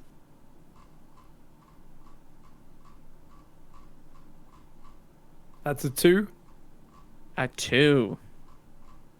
While you're out on the town, purchasing the items, the inks, the resources you need, it looks like your room that you were working in, somebody has been in there while you were gone, which is a bit strange, because you were sure that you locked the door behind you. After further investigation, you see that one of the scrolls you've already created has gone missing. Mother trucker. You inspect the door and the lock, and you do find that there is evidence of somebody tampering with your room. You can see like little scratches from a lockpick or... Little scratches, exactly. Yeah. You do still make the other 2 without issue. But the money and that first scroll, unfortunately, are gone. Alright, can I investigate and see if anyone saw them? Yeah, certainly. Give me an investigation. It's 20? Off the back of the table, 1 second. Nice. Nigel just too strong. Wham! He's pretty thick for a wizard. Do we count the number that was up on the floor? Do we... My rule about that is once you've counted it once, you must always then count it from then on. So I leave it up to you. Alright, we're gonna count it. Okay. Honesty, number 1. Number 1 it is. You try to investigate around. I have and... plus 6 though. I'm very good at investigating. Yeah. Doesn't really matter though, does it? You ask around. Genuinely, nobody that you talk to has really any clue. You do feel that they're all being very truthful and honest with you. You don't sense any deception. And you, unfortunately, after a few hours, the investigation doesn't seem to have any trails. And you consider yourself maybe a little lucky that they didn't realize the magic of the other items in that room, and you only lost the level 1 spell scroll. Yeah, what the hell? Strapping all valuable goods. Actually, wait. I give a stern talking off to Goop, who was in the room at the time and did nothing to stop them. Absolutely. He just kind of shakes his hands. God damn it, man. I told you to look over my goods. Wouldn't Goop be able to recognize them? If only you could communicate. A lineup, yeah. Yeah. Door-to-door search with Goop. Let's Beep, go. beep, boop, beep. Yeah, boop, he'll bop, just go. beep, beep, mm, boop, bop, boop, beep, bop, bop, boop, beep, beep, bop, bop. bop. Whatever he recognizes the I intruder. see. I see. Okay. Because they're probably You the loving same that? person who stole my fucking gold. Oh, why don't we have Yes.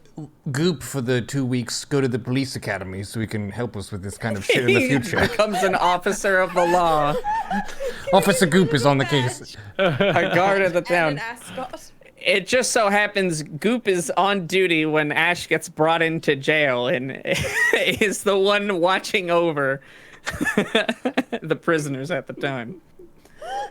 Come on, man, you know me. Goop is actually the Yeah. corrupt cop that took 90 gold from Mendax's room. Oh, I will punch a Goop.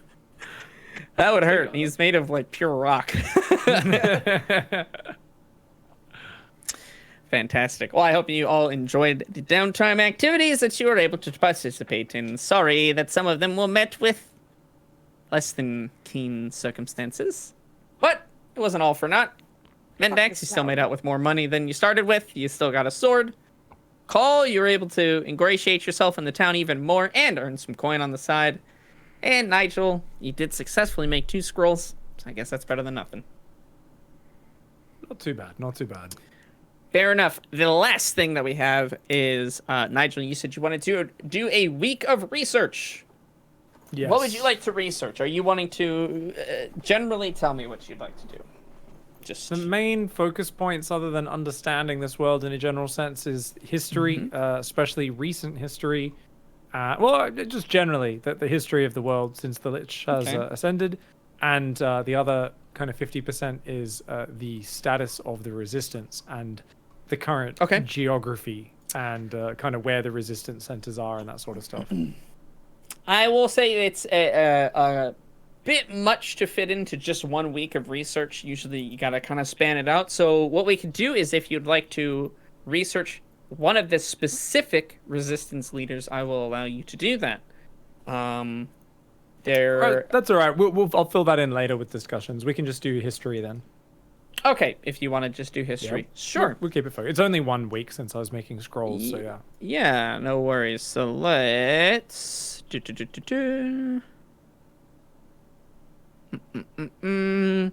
You can talk to Scarla, and typically this does cost money to do, but because she is happy and eager to talk with you all, that will not be an issue. So you are focusing on history just kind of in general. So give me an intelligence roll. We're just doing a general intelligence save, we'll say. It's a 16, and my intel modifier is +3. Oh, saving Okay. throw, right? Yeah, well, it's you can just add a modifier to it. That's fine. It's not really a save. It's just an intelligence check, essentially. Just a check, not a save, right? Yeah. Okay. 19 then. Fantastic. That is a great roll. You talk with Scarlett. She tries to recount to you, essentially just the beginnings of the resistance, and how over time the world just sort of coming to this break point of there were almost no more societies being formed. Towns were being slowly but surely assimilated under the Lich's control. At first, it seemed as if the Lich appeared more so not necessarily as a benevolent sort of dictator, but didn't reach too far. His spread of corruption and evil was very slow. It was methodical. It almost seemed calculated in a way.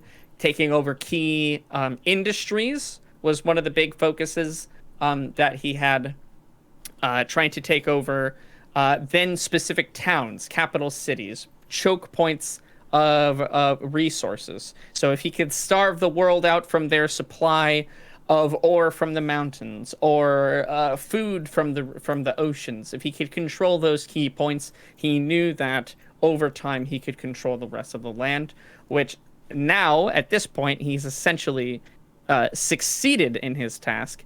And this seems to be one of the last remaining bastions against the sort of forces of darkness. There are still towns, there are still people in these lands, but they exist under the rule of the Lich. Those towns are oftentimes have constant military presence, extremely strict curfews and laws. Breaking almost any one of those laws does bring, if not the death penalty, extreme and severe consequences. One of which could be slavery to work in the mines or under one of the generals, which you'll learn more about later on when your three leaders arrive from the resistance.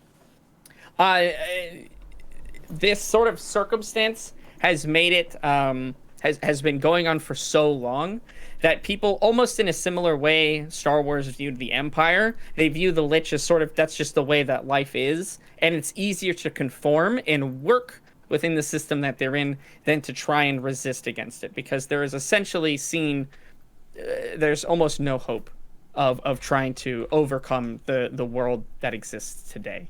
So many people have either tricked themselves or truly believe that life is better under the rule of the Lich, and that going forward, like, the resistance is a bunch of terrorists that are trying to destroy the whatever way of life they have left. So it's not a very favorable view on the resistance. You also learn that your sort of legend or folklore is non-existent outside of the resistance. Nobody knows who you are, and the only other person they believe might understand or know who you are would be the Lich himself. And they believe that he thinks that you're all dead. That long ago, when he took over and inhabited the spire of Master Nibix, that you were destroyed in those confrontations, and that there's obviously no way you could have survived hundreds of years anyways.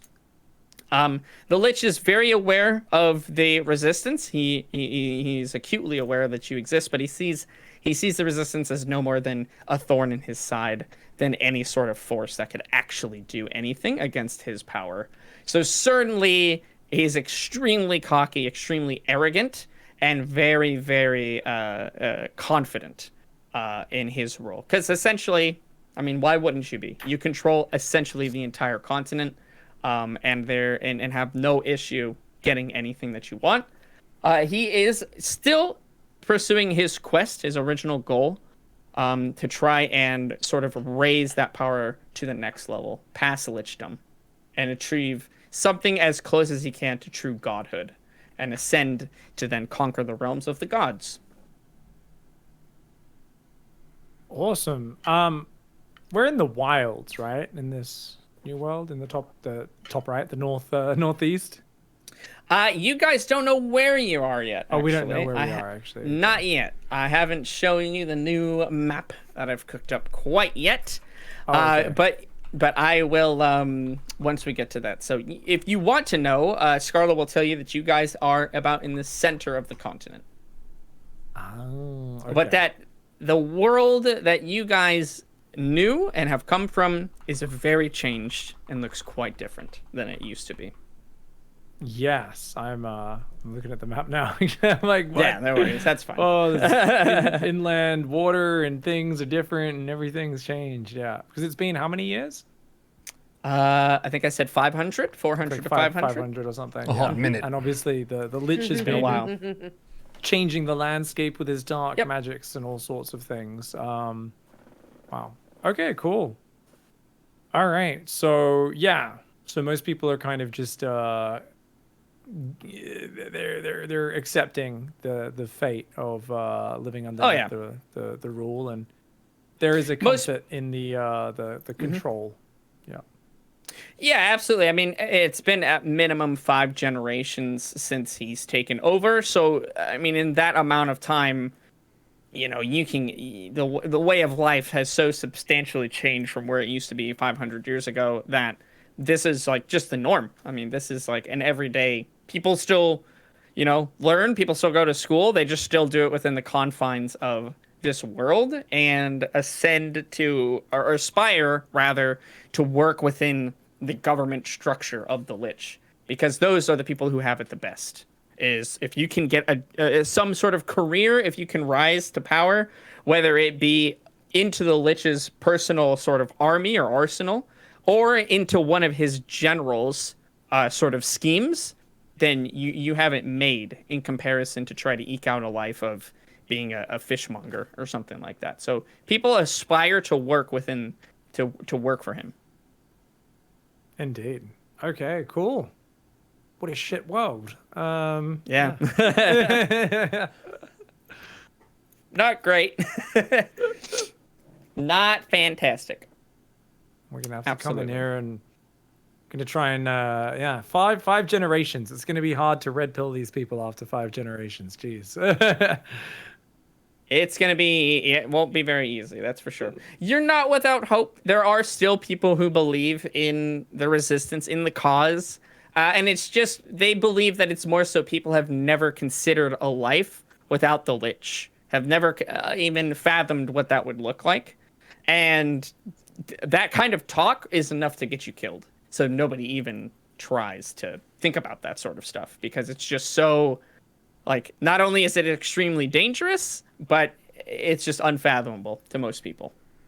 And is he just referred to as like the Lord or the Dark Lord or something by the regular people?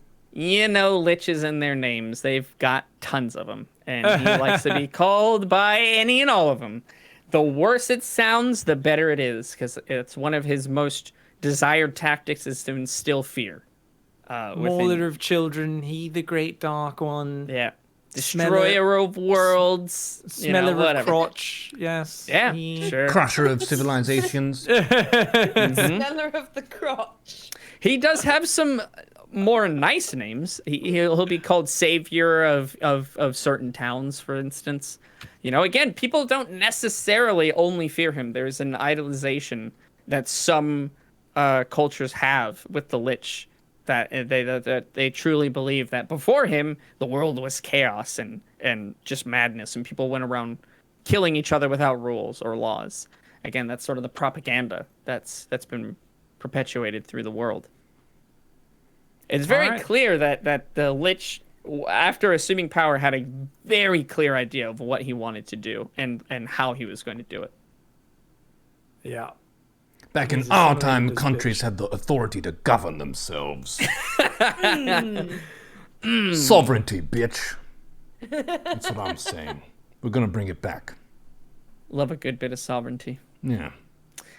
Fantastic. Were there any other specific questions you had, Nigel, while you were talking with Scarla? Or did I kind of give you in general what you were looking for? Does the Lich know about this place? Well, I forget what the town we're called is. Hope's End. Hope's End, yeah.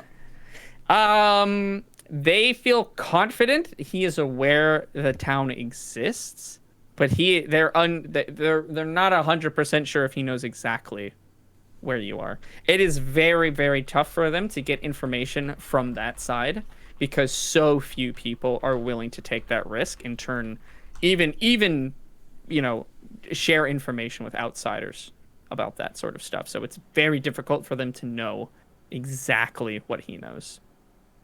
We ain't getting no magical plans to the Death Star just going to appear on our doorstep. We're going to have to work for this. All right. Yeah. Gonna have to go find some boffins to sacrifice. I would say if we're in the Star Wars universe, we'd be in Rogue One right now. You're the Death Star retrieving team. That's you guys. We are the Boffin spies. All right. You're the Boffin spies. Bitch, we knew I was going to end then. Fantastic. If that sounds about good, I think this would be a fantastic time for our mid-session break. And when we come back, you'll have a chance to rub elbows with the resistance leaders and chat with them. You heard it, folks. Get your elbows ready. We're gonna have an intermission, and then when we return, we'll have more Wayfarers where we talk to the leaders of the resistance. We'll be back in just a few moments with Wayfarers.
All right, just make sure no one is possessed.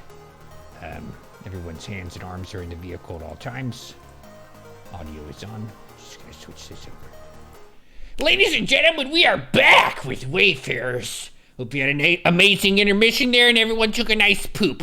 Everyone has been doing their stuff over the past 2 weeks here in town. Mendax was gambling and got robbed. Nigel was doing wizarding work and God knows what happened with that. And Call was used like an animal with a plow. We continue with Wayfarers. Yep.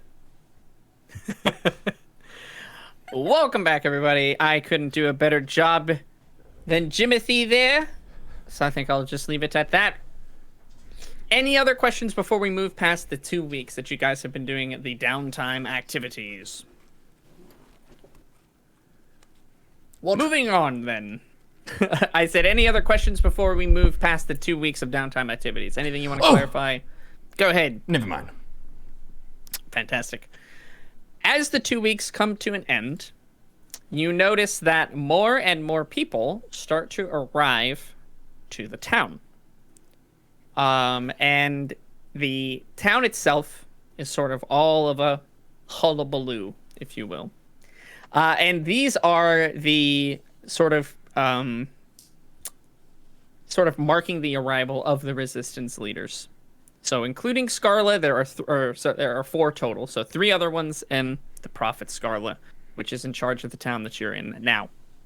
And just as a reminder, their sort of whole thing, Scarla's thing, was essentially trying to protect you 3. That was that's the entire job of the town that exists. There are just people there, but everybody that's there is a part of the resistance, and everybody's task for Hope's End was protecting you 3. So that job has essentially been completed until your awakening, obviously, right? The other 3 you don't really know much about. Many of the people in the town have never met the other resistance leaders, have never seen the other resistance leaders, obviously because them being out of their domains or their cities or wherever they are inhabiting is quite dangerous. It's when they would be most exposed. But this is a very, very critical event. The 3 of you awakening, coming back to life from your statuesque forms. So they have made the trek out here. So the individuals that are arriving are sort of the pre-arrival party to get everything set up for them. So you start to see tents going up. You start to see sections of the city sort of being sectioned off for each of the different resistance leaders. You can see that there are, of the 3 sort of areas that are now being inhabited by those people as the days move on, one of them is predominantly goblins. One of them is predominantly humans, but there are some other races mixed in. It does seem like in the future that the race that is sort of the majority of the land is humans. Humans have existed and are probably doing the best. But you have, as you've seen, you've met dwarves, and you have met a few elves every now and again as well. So this second group is predominantly humans. They have sort of a light blue and purple banner that they bring with them. The goblins have a red and black with some brown sort of earth tones on their banner and their tent colors and things like that. And the third party seems to be also very earth tones, greens and browns and yellows and things like that. They don't really have any tents. Instead, what they have been doing is actually raising trees up from the ground and creating almost a natural enclosure for themselves there. So you get sort of the feeling, hey, you can kind of tell a little bit as you are all snooping around. Would each or would all of you guys like to, what would you like to do before the resistance leaders arrive? If you want to, you can go to one of the tents. You can talk with the people there. You can try to snoop around. If you each want to go to a different tent, you can. I leave it in your court. Or you can just wait until the resistance leaders arrive. By no means do you have to do any of those things. I want to go see what's in the trees. Is it elves or is it squirrel people?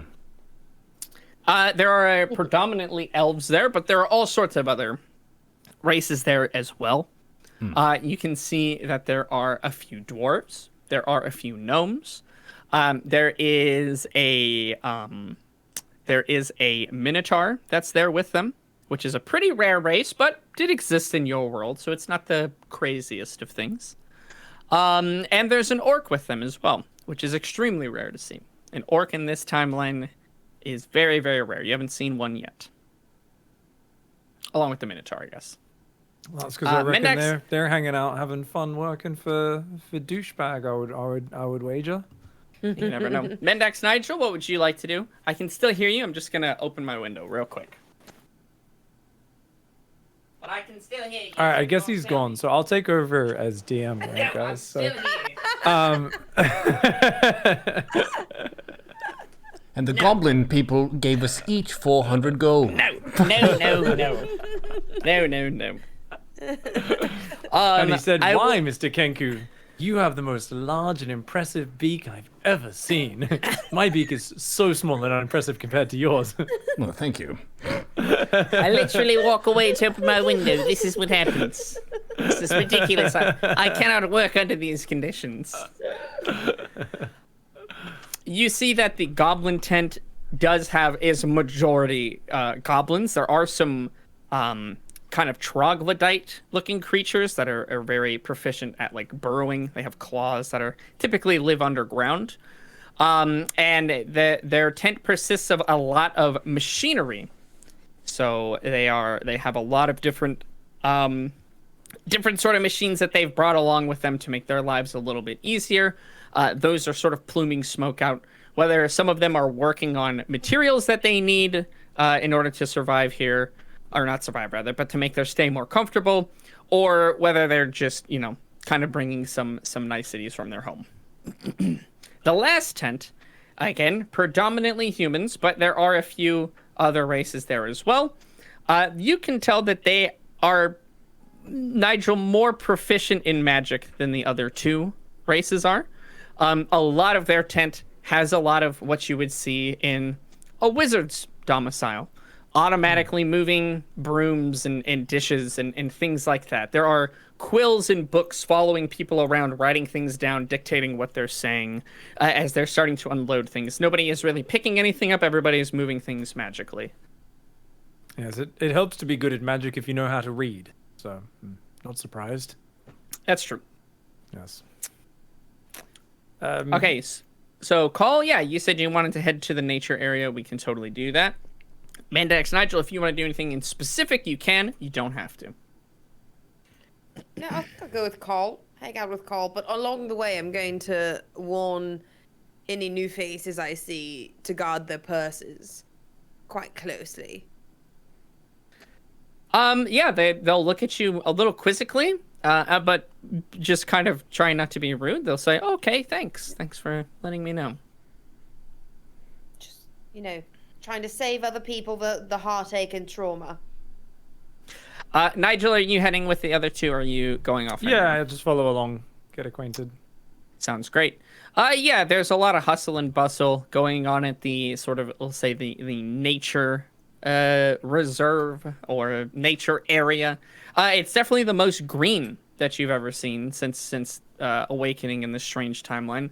The trees look to be healthier. They're certainly growing at unnatural rates. You can tell that certainly this is some form of nature magic that they're using in order to create the surroundings. But they're also they brought very, very few tools with them, very little equipment, and even little food.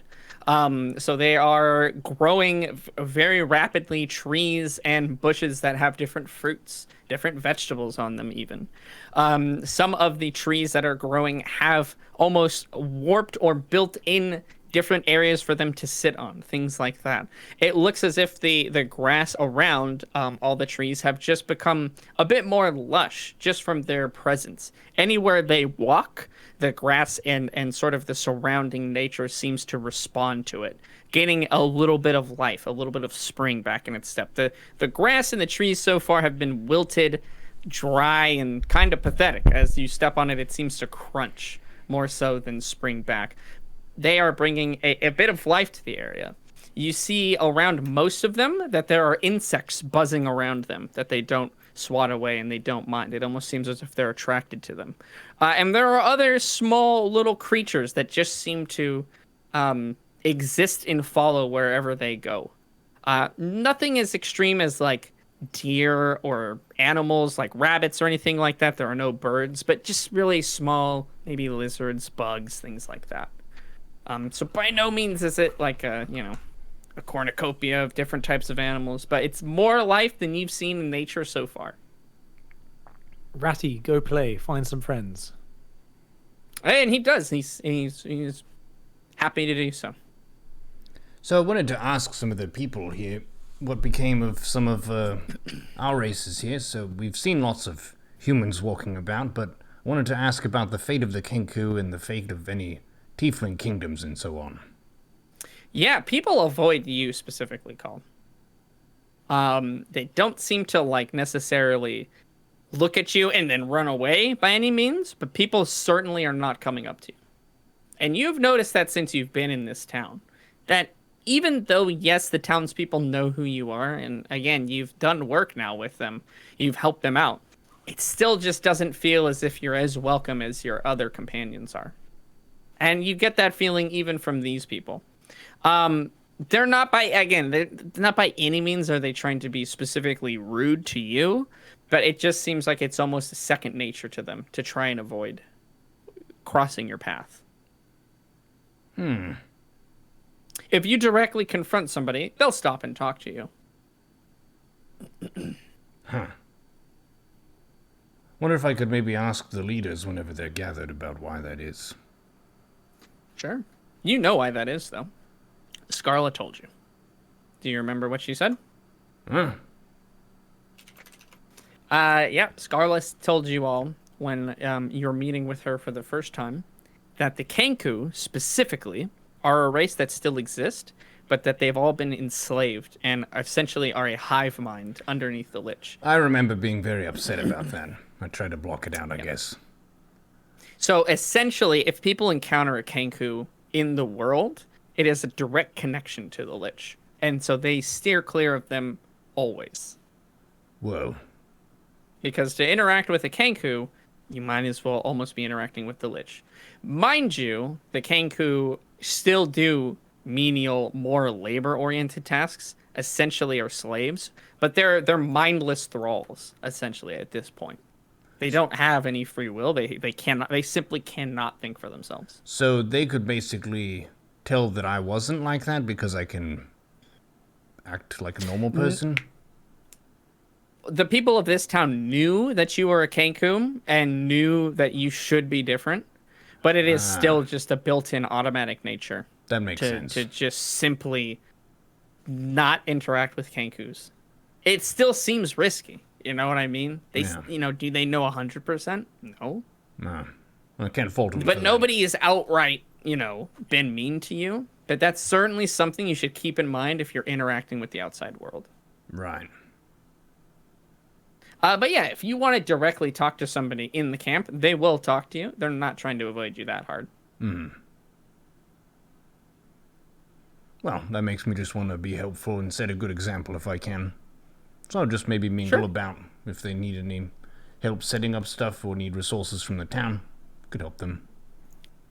Anytime you talk to or offer to assist any of them, they're extremely gracious, very humble, and it's almost they wouldn't think of bothering somebody as important as you with the things that they're doing. Well, I like this forest magic. This is really cool. The land was very drab and desolate before this group showed up, so that warms my heart a little bit.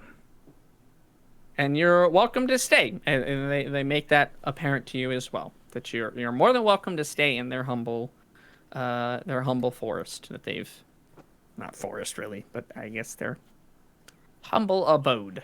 They all they're all just they sleep essentially on the ground. They don't have beds or anything like that. Yeah, absolutely. Anything else you guys wanted to check in with any of the other camps, or are you guys happy with that until the leaders arrive? I'm curious if there are any other tieflings as well. Mendak seems There are like no one of a kind tieflings. most of the time.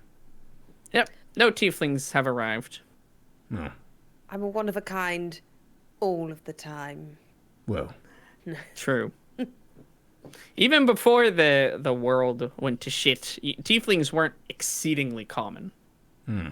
They were a bit rarer. It wouldn't be like, oh my god, a unicorn, but it would certainly be like, oh wow, I've never met a tiefling before. You could, entire towns, somebody could live and die without ever meeting a tiefling if they never left their town and no tieflings came to visit, so.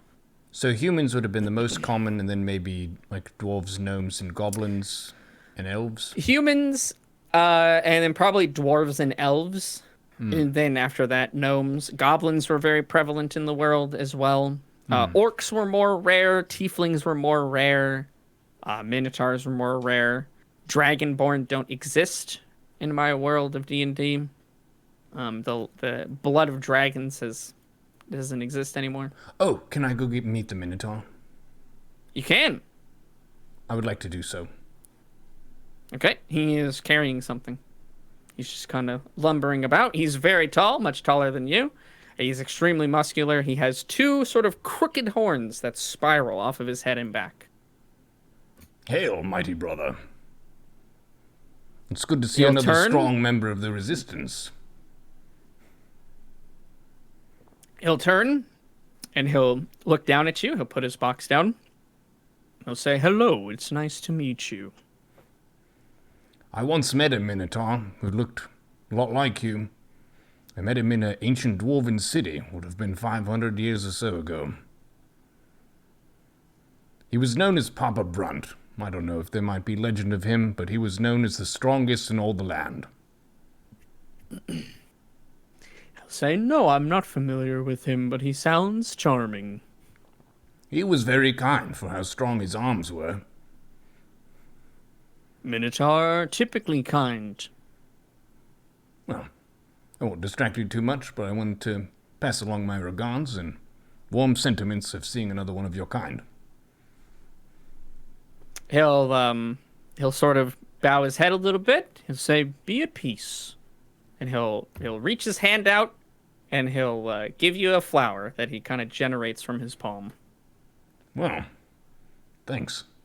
I'll tuck that in with the yellow ascot that I got from Papa Brun. Sure.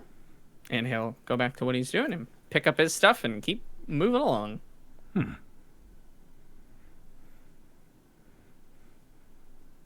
Very good. Fantastic. So this goes on for a couple days. More and more people arriving, setting up the tents. The town is seeming very crowded now as people congregate at the inn at the end of the day. People are going around. This is sometimes, this is the town's first time interacting with a lot of these different cultures as well. So they're getting to know them. It's a pretty nice event. It almost feels like a festival in a way. But after a few more days, you see, or rather here, the town is in more of a to-do. Each of the tents are now very intently working on their sort of areas, making sure everything is perfect, the way that it should be, for when the leaders arrive. And arrive they do. You can tell on the roads that there are sort of caravans on the way. I don't want you to think there's like thousands of people, but it's gone up by several hundred, we'll say, in the town. And the caravans start coming in. Give me a D20 roll from each of you. I got a 20. Please tell me Okay. it's perception. 14. 19. It's not perception. It's just to see Damn it. which one arrives first. Oh, okay. And first to arrive is the leader of the sort of goblin camp, we'll call them. They arrive in a more of like a mechanized steam almost engine, like a wagon, not pulled by any horses or cart, but completely propelled by fire and smoke. A feat of engineering. Nobody has really ever seen something like that before. It's very, it kind of jerks back and forth as it climbs the hill, and it's quite loud. It is letting out plumes of smoke, and you can see there is fire exposed on its sides as the engine combusts very inefficiently. There are 2 goblins that are sitting on top of the engine itself and are catching coal from goblins on the back of the wagon and shoving them directly into the engine compartment in order to feed fuel into this machine. The goblins keep working until the wagon, we'll call it, reaches its tent, and people are sort of gathered around. You know, it's a spectacle, but they're not getting too close. They don't know if it's going to explode at any moment. You know, feats of goblin engineering are always so marvelous, but all of them do typically tend to become bombs at one point or another. And it does make its way to the back of the tent. You can't see inside, so you don't really catch any glimpses as to the resistance leader of the goblins. The second to arrive does so much more quietly and with less smoke, shall we say. It is the leader of the wizards, the magic people, the enclave of magicians, if you will. And they are arriving a very sleek, a very slender looking almost carriage, being pulled by 2 odd-looking beasts, as if they're a mixture between a lion and a horse. Sort of the strength and build of a lion, but more elongated, almost looking unnatural in some way. It all looks quite regal. The strange creatures pulling the wagon forward, the carousel, are adorned with different types of armor and sort of banners. So, really a whole to-do, if you will. Once again, the wagon itself, the cart itself is covered, and all the shades have been drawn, so nobody can really see inside. But again, people are much more enamored with the creatures that are pulling these carts. They've never seen the likes of them before. The third to arrive, you, by process of elimination, imagine to be the leader of the druids. And they are walking, all of them. None of them have carts, none of them have carousels. They're all just walking. Some of them are carrying baskets. Some of them have different packs on their back. There are a few animals that are carrying some supplies that might be a bit too heavy for them each to carry. But you do see one person in particular that stands out. An elf of a very tall build, very, not very wiry, very built out, if you will. Wearing just very simple robes underneath, but it looks as if nature has almost consumed those clothes, as if they are growing in and of themselves. The elf has a very fair face, angular, nicely shaped, but more bronzed by almost spending an eternity outside and almost never under the cover of shade. There is also, strange to elves, 2 sort of almost elk horns that are growing out of the top of their head. And surrounding this elf is all manner of small sort of animal and critter. There are some rabbits that are just kind of hopping behind him. There are some birds that are flying around. You can see in one of the elk ears there's a nest, actually, that exists. Wherever this individual steps, behind them a sort of flora of different life and nature and flowers begins to grow in their footprints, marking where they have walked and where they've been.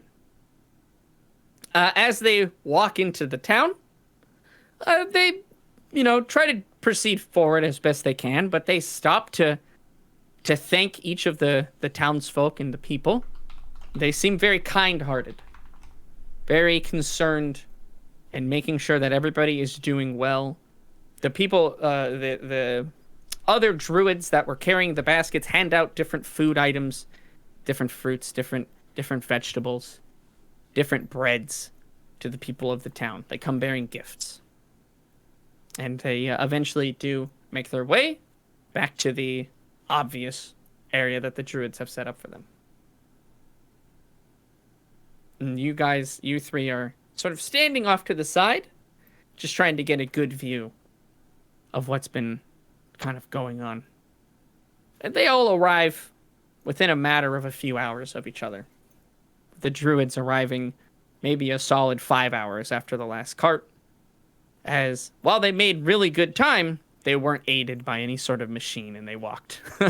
Who knows where they've walked from, too. They actually aren't quite sure where each of the parties have come from.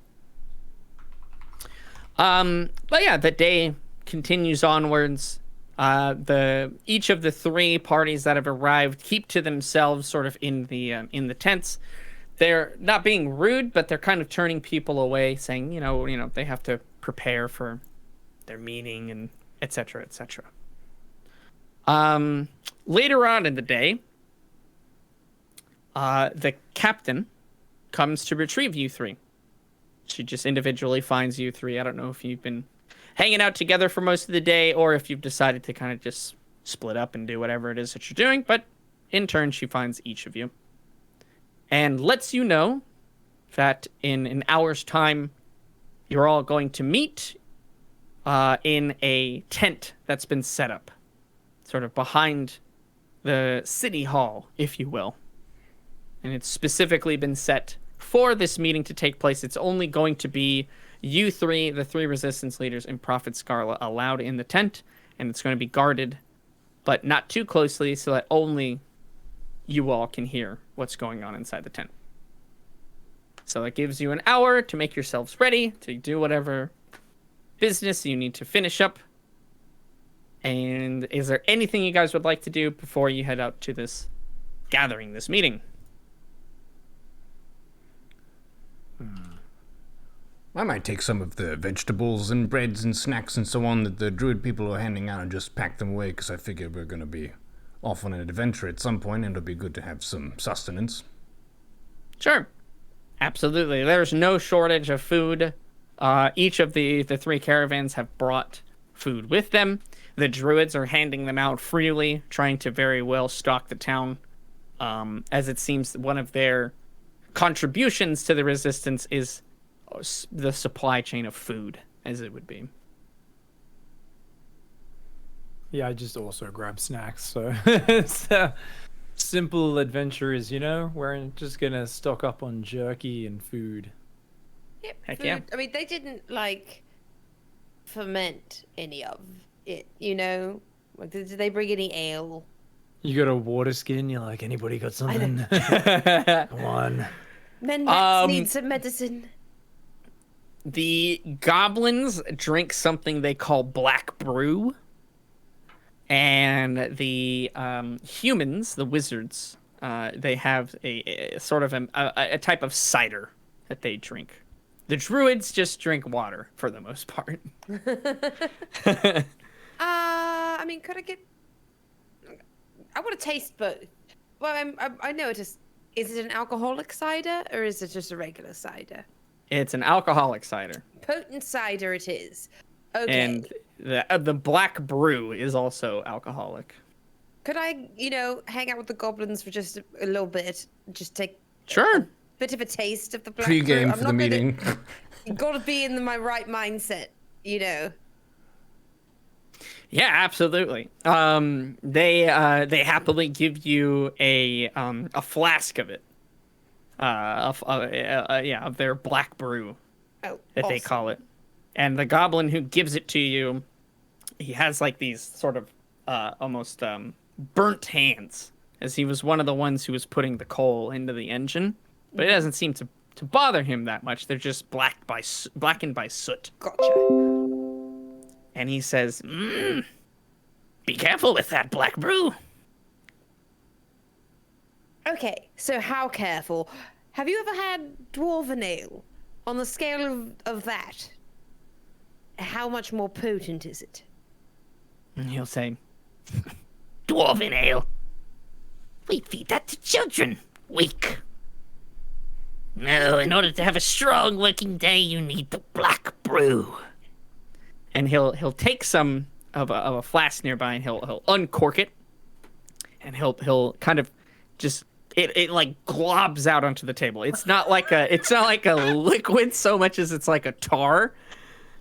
And he takes a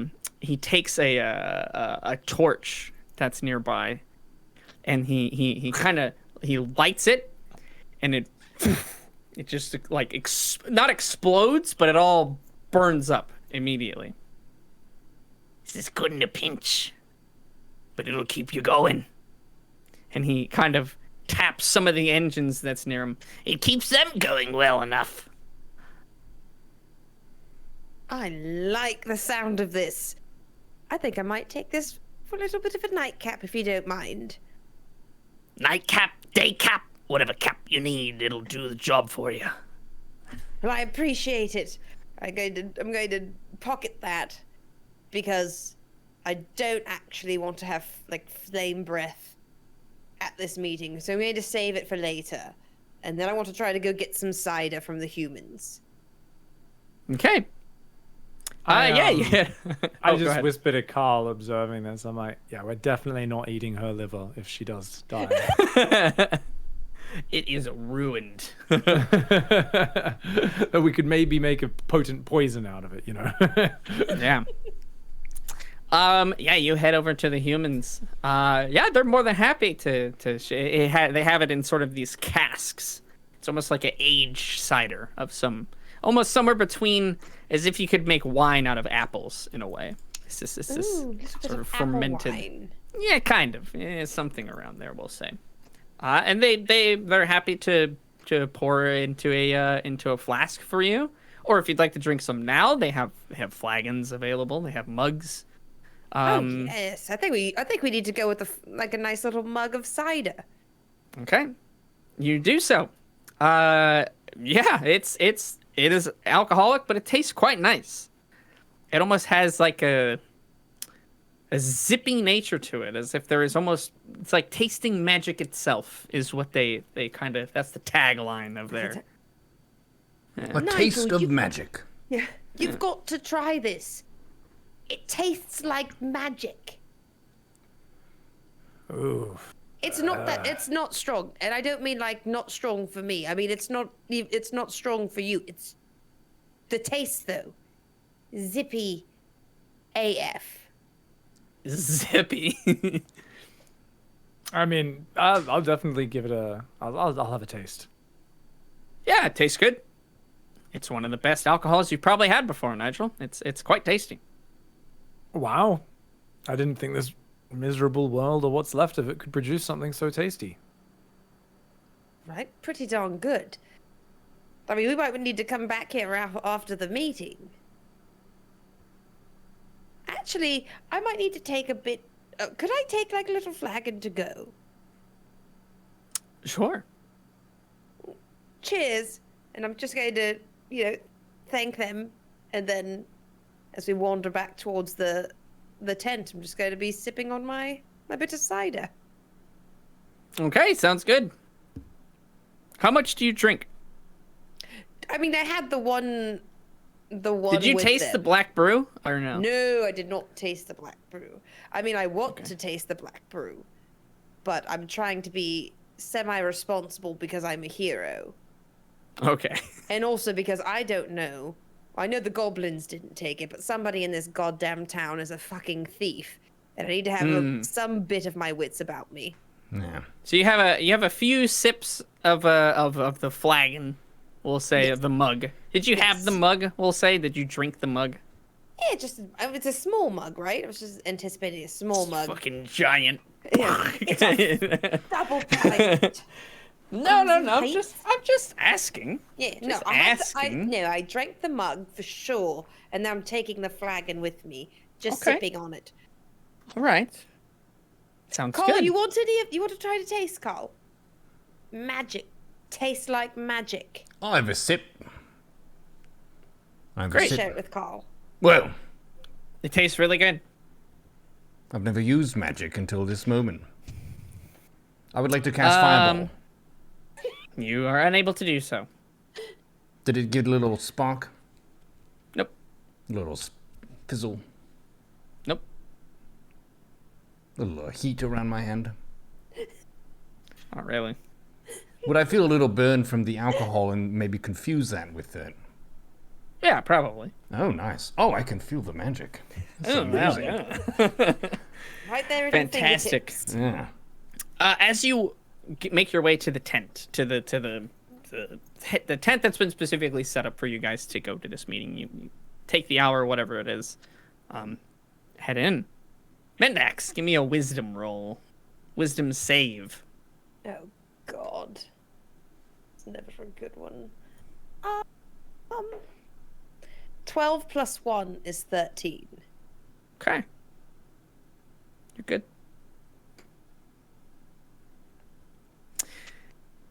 You walk into the tent, and you can hear some chatter. It's almost, Nigel, you can tell that the tent itself has been enchanted in some way to provide a sound barrier. But as you open up, you push the opening to the side, you can hear them talking from within. And the talking stops immediately, and all eyes are fixed on you three. And you three on the four of them. You each walk in, and Scarla welcomes you. Oh, welcome everybody. I'm so glad you could all make it. It's been so long, too long, since the four of us were together again. And you can see from left to right. I'll describe exactly what you see. Standing to the very left, you see the elf that you saw walking forwards. Still sort of abuzz with nature. Things, vines, leaves, even small little flowers start to grow off of his clothes. And it just sort of ever seems shifting. As if what he's wearing is almost the very embodiment of nature itself. There are different little critters, little insects. There's a rabbit that's sleeping at his foot. Maybe it's the same one from earlier. And there are a couple of birds that are perched on one of his horns. And he bows his head slightly to the three of you, respectfully, as you enter. Next to him, sitting on a stool, is a child. A small, maybe 9-year-old boy. He's missing one of his front teeth. And he tries to put on his most regal and sophisticated looking face. He's dressed elegantly. He has very nice robes adorned. His hair is slicked back. It's blonde. And he looks very clean. Looks very well kept, if you will. And he sort of just has like a really goofy sort of kid smile. As you can tell, he's really excited. Next to him is Scarla, whom you all know and have seen and talked with regularly. And next to her is something you didn't quite expect to see. You expected to see a goblin, but instead, what you see is a machine, an automaton of some sort, robotic in nature, constructed using the same type of technology that the vehicle was made from. You can see it's rigid, held together with bolts and screws. It's in some likeness of a goblin itself. It has very sort of pointed back ears, or quote unquote ears. And you can kind of see it's like eternally buzzing, as if there's an engine that's running inside and causing it to vibrate slightly. You can hear the whir of gears as it moves around, and it takes these very rigid motions. It doesn't seem to make any sort of signal towards you as you walk in. Whether it's able to or not, you're not really sure. But you're taken aback for sure. And Scarla can tell that, obviously this is your first time meeting everybody. And she'll say, well, don't be rude, everybody. Please introduce yourselves to our guests. And the elf he'll bow his head again. And let me find his section. He will sort of look at each of you individually and nod his head politely. And he'll say, my name is Truehorn, and I speak for the trees. I am one with nature, and nature is one with me. And I do my best to ensure its survival in these trying times. I am pleased to meet you all, and am hopeful for our future. And he'll nod at you each again. You can tell he's very polite, very soft-spoken, as if he's never raised his voice in his whole life. He doesn't have any harsh lines around his face. He's very soft, if you will. The kid will sort of jump up and stand on the stool, and he'll put his hands on his sides. And he'll say, my name is Filburn, and I am the leader of the Wizards' Council. I'm sure you're all very honored to meet me, and it's quite nice to meet you. And Scarla will kind of pat his back as a grandma might do to a grandson, in a way. And the machine sort of communicates in more broken up speech. You can tell almost artificial in a way, mixture between biological and artificial. And it'll say, my name is Smig. I lead the goblins in the Heidi home. It is good to meet you all. And they'll just kind of stare at you three a little expectantly, if you will. Hello. It's good to meet you, leaders of the Resistance. My name is Carl the Kenku, Birdbarian, ranked biggest and thickest among birds, and we are the Wayfarers. And I will point And to they'll the look others. over to whoever's next to you. We'll say Nigel. I'm Nigel, wizard and newcomer to this time, but I'm also very glad to meet all of you. And Filburn will kind of cock an eyebrow up. As if, there's a little bit of competition between wizards. Who's the best? What's the best school of magic? You're gonna stop that little shit, Nigel. Get him. Sorry, just tried to breathe some water there. Okay, And they'll look maybe at not. Maybe Philbin will win. they'll look at Menbax. No, be in the middle of a sit. And Mendax. Quite lovely to meet all of you. Cheers. She's a tiefling rogue.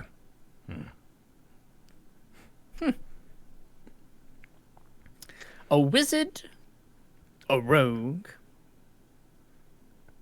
and a barbarian. And the druid, Lord Truehorn, they call him, will nod his head once again, gracefully. And then Scarlet will say, Well, good. Now that we're all fast of friends, let's just get down to it then, shall we? and in front of her, she'll lay out a scroll, a large scroll, a map. And Neuro, you should have the map. If you can go ahead and deploy the map The map is deployed. Thank you. And she'll say, I don't know that you three have actually seen exactly the nature of the land we're in or where we are. And she'll point sort of towards the east, to the right of the crater. She'll say, here's us at a Hope's End. To the east of here is a land we called the Wilds. That is Lord Truehorn's domain. To the north is the aptly named North Reach. And that is where Master Filburn and his guild reside. And to the south are the caverns of the Hidey Home, where the goblins and Smig make their dwelling. And to the west is a place known only as the Fortress. This is the domain of the Lich, his dwelling, where he has his grip the harshest. She'll say, we assembled you three and the resistance leaders here to plan out the future of Tormarak and how we might rise up against such unfathomable odds. We have each done our part as best we can to secure our homes and rally as many to our cause as we could. However, it has not been without challenges. We would like to invite you to our cause, as we realize nobody has asked your part in this, and nobody has given you that option. While we believe you to be the promised ones, the saviors of our time, we only ask that you do so if you are willing, and if you are able to assist us. Before we move forward, we would just like to know if you're committed to this cause. I couldn't describe my commitment to you in words. It is on a visceral, physical level within me, especially as a Kenku, who knows his people are enslaved now.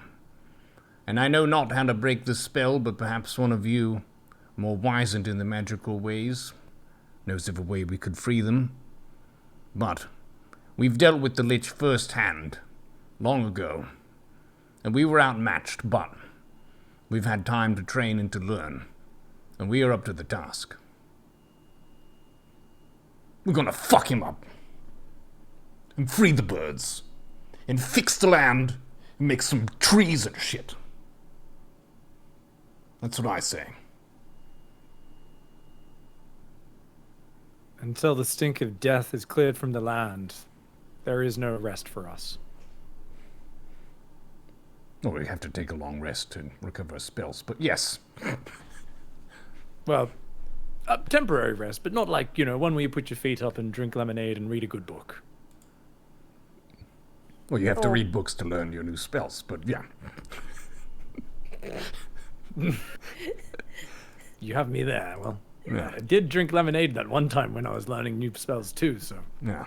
checkmate. We'll take breaks, but yes, we're committed. We Okay, should be committed. good.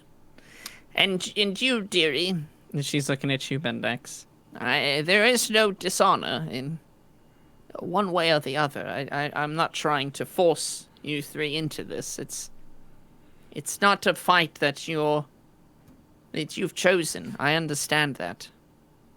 Oh, I'm all in. Fuck that guy. He was terrible. We met him in the first place. I'd never liked him.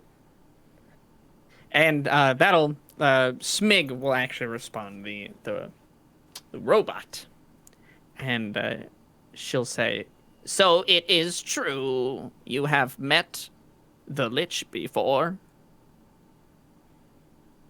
Yes. We met him firsthand. We went to the cold, frozen north, and we found a citadel, and it was very strange navigating that place, but we did at last meet him face to face, using this lantern of seeking, which I'll pull out and show them. This guided us to his location after he escaped back into the world. But, as I said, we were outmatched and we had to flee. Better to live and fight another day. Indeed. Scarlo Speaking of will- our motivations, I do have a quick question. Is this map accurate? Phil Burton will respond to that. Well, I'm sure it's off by a few degrees here and there, and maybe a little bit of embellishment on a couple of the lands, but I'm pretty sure it's about as accurate as you're going to get in this time. If I could draw your attention to over here in the far west, I noticed that this absolute vagrant of a bloody lich has built a tower next to the Lonely Spire that's even bigger than it. Is this true? From our latest intelligence, that does seem to be the case. That tower, from what we believe and our scholars have researched, we believe to be the domicile of the Lich himself. He could be sleeping in your old bedroom, Nigel. Well, not even it, but next door in the bigger bedroom that he's made to try and make me feel like my bloody tower is smaller than his. This is disgusting. He's probably overcompensating. You wouldn't even need a tower that big. No, it's not about the size. Anyway, this is some true, just weird billionaire competition stuff, you know? What are we, Blue Origin and SpaceX or something, trying to build bigger phallic objects than each other? This is ridiculous.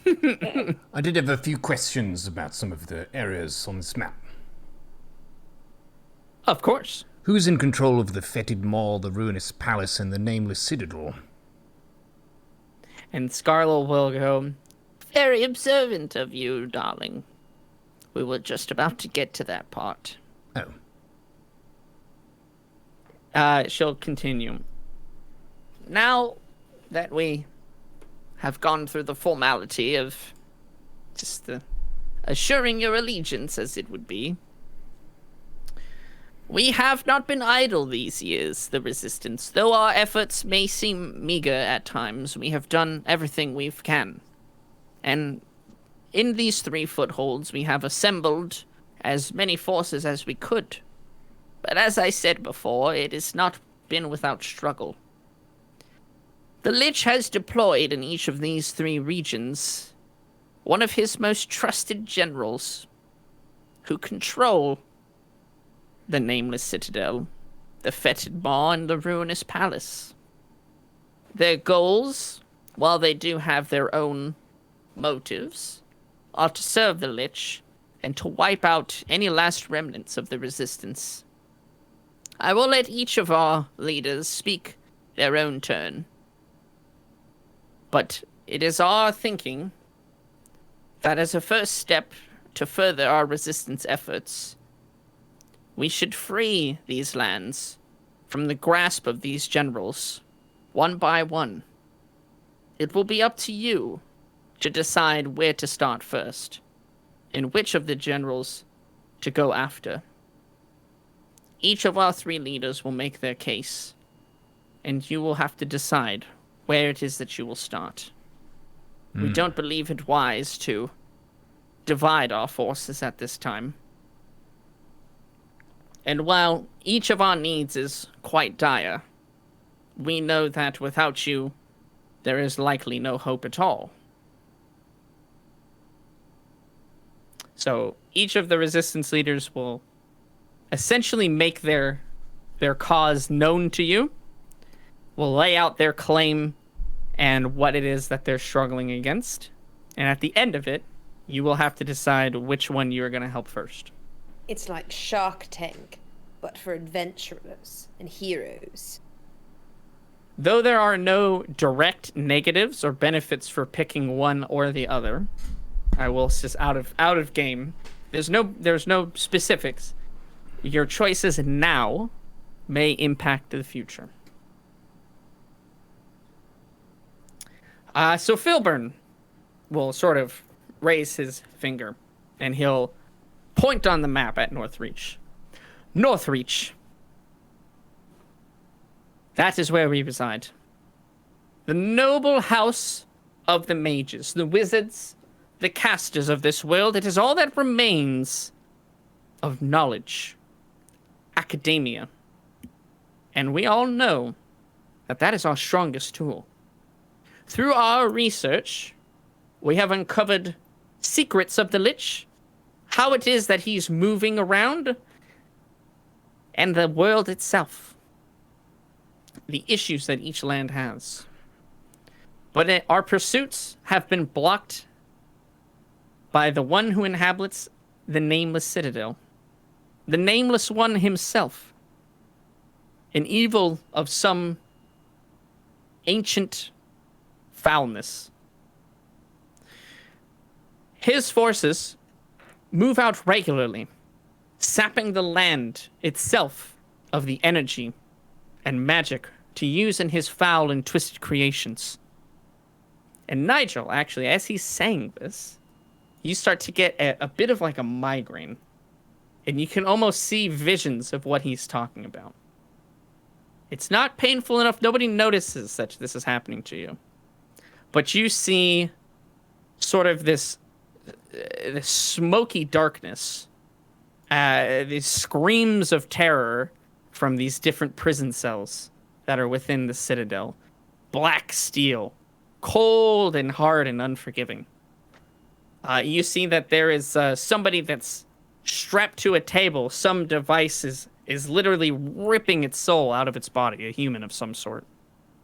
It is a type of magic that is forbidden. Sorcery that affects the soul. Filburn continues that his people, whenever they venture out, it is at great risk and peril.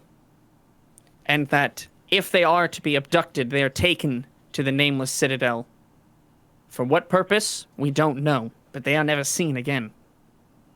The land itself has twisted into an abomination, becoming saturated with wild and uncontained magic. The creatures that inhabit the land, twisted abominations, infected by unpredictable magic. Should we gain your assistance on destroying the Nameless Citadel, we can reverse the damage done to these lands and help the resistance with our magic, instead of being hampered back, forced to hole up in Northreach. We could expand outwards and lend ourselves to the rest of the world. And he'll just nod his head. Thank you.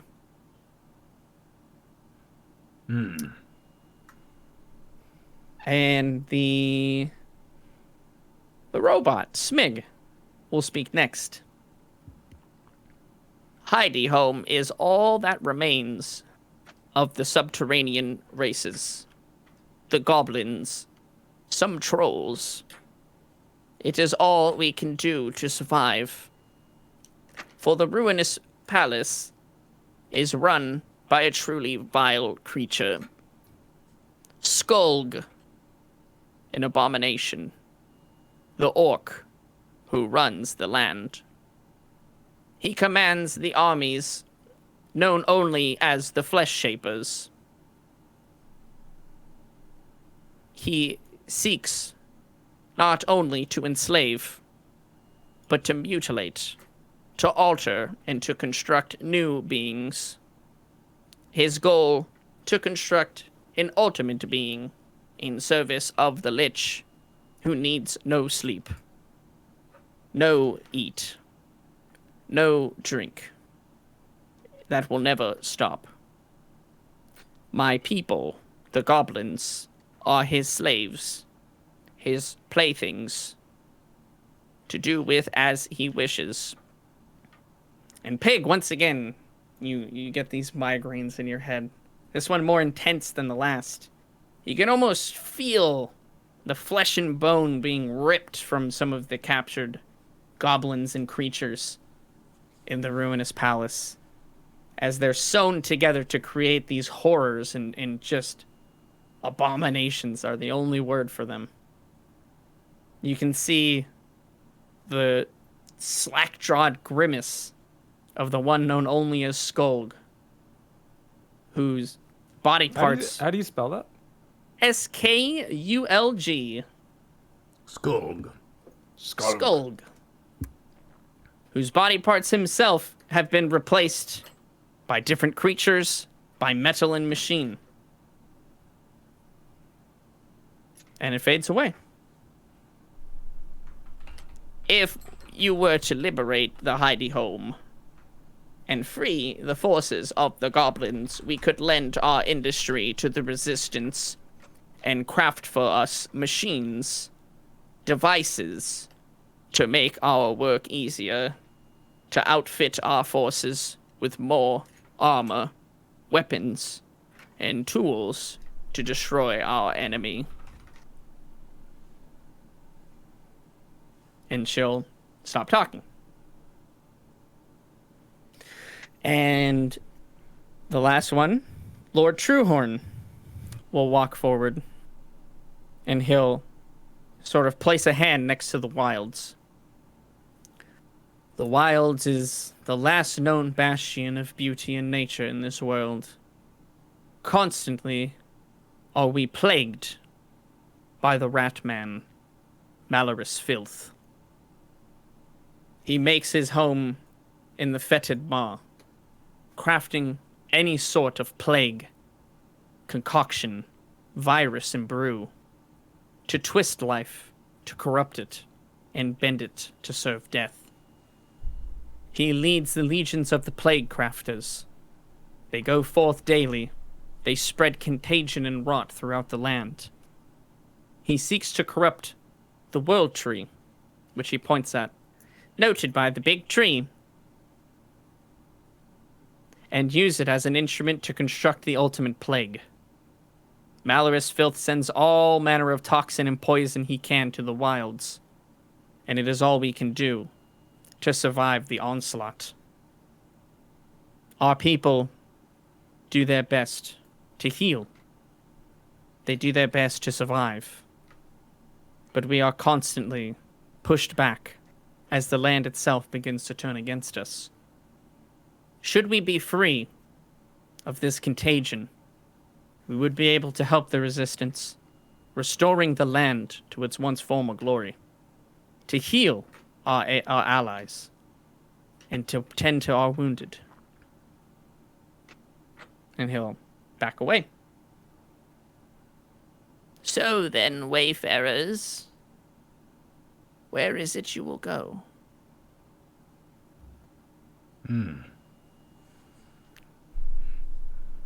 May we deliberate amongst each other for a moment? Of course. Come, let's give them time. And they'll all walk by you and out of the tent. And they'll leave you three alone.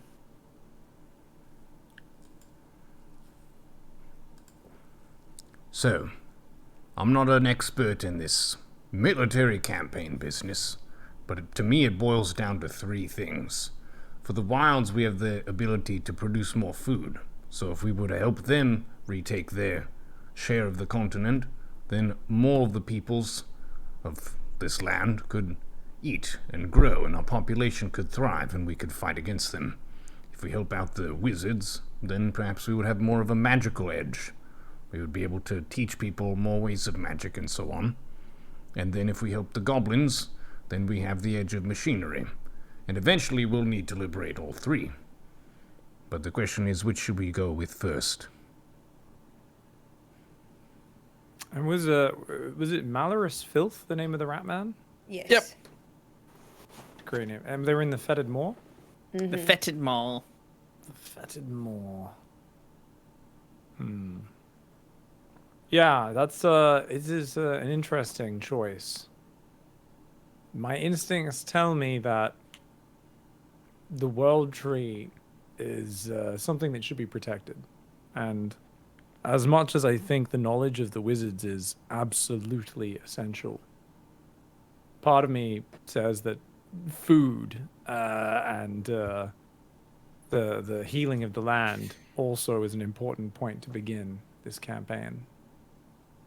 I agree. The most important part of any military endeavor is to secure your supply lines.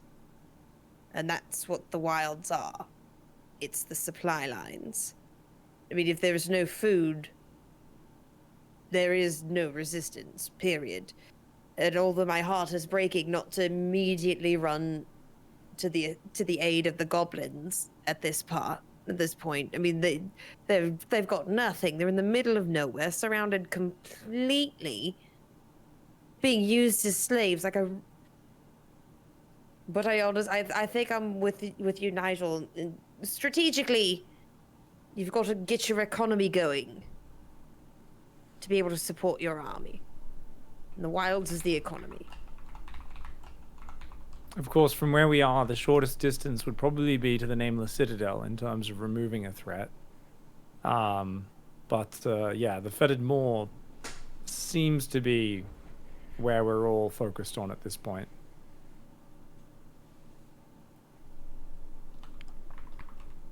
Totally up to you guys.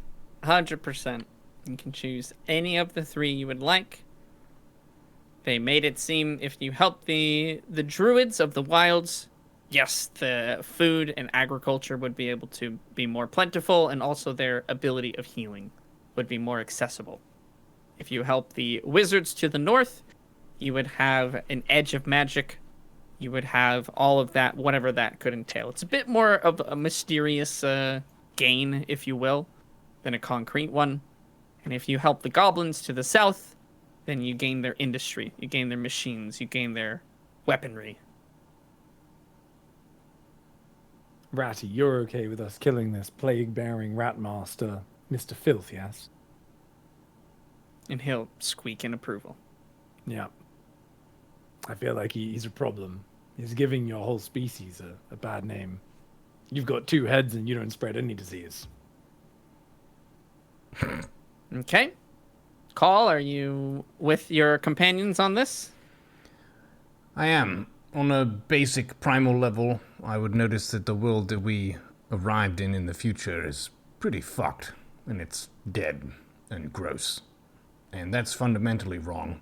There was technology back then, there was magic back then, but there are not very many trees now. And I was walking around the trees with the elves and the minotaur and so on, and it reminded me of better times.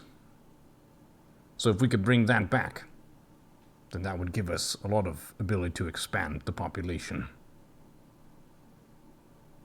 Okay. Sounds good. You call them back in. And the leaders stand there in Scarla. Have you made your decision, then? Where is it you will send your efforts first? We have decided, based on our experience long ago, in our former timeline, the world was much more lush and green, and that is at the foundation of the health of this place. We will direct our first efforts to the Fetid Moor, and aid the wilds and protect the world tree, so that the other regions may have more food and population, and the lush beauty of nature to survive. And Lord Truehorn...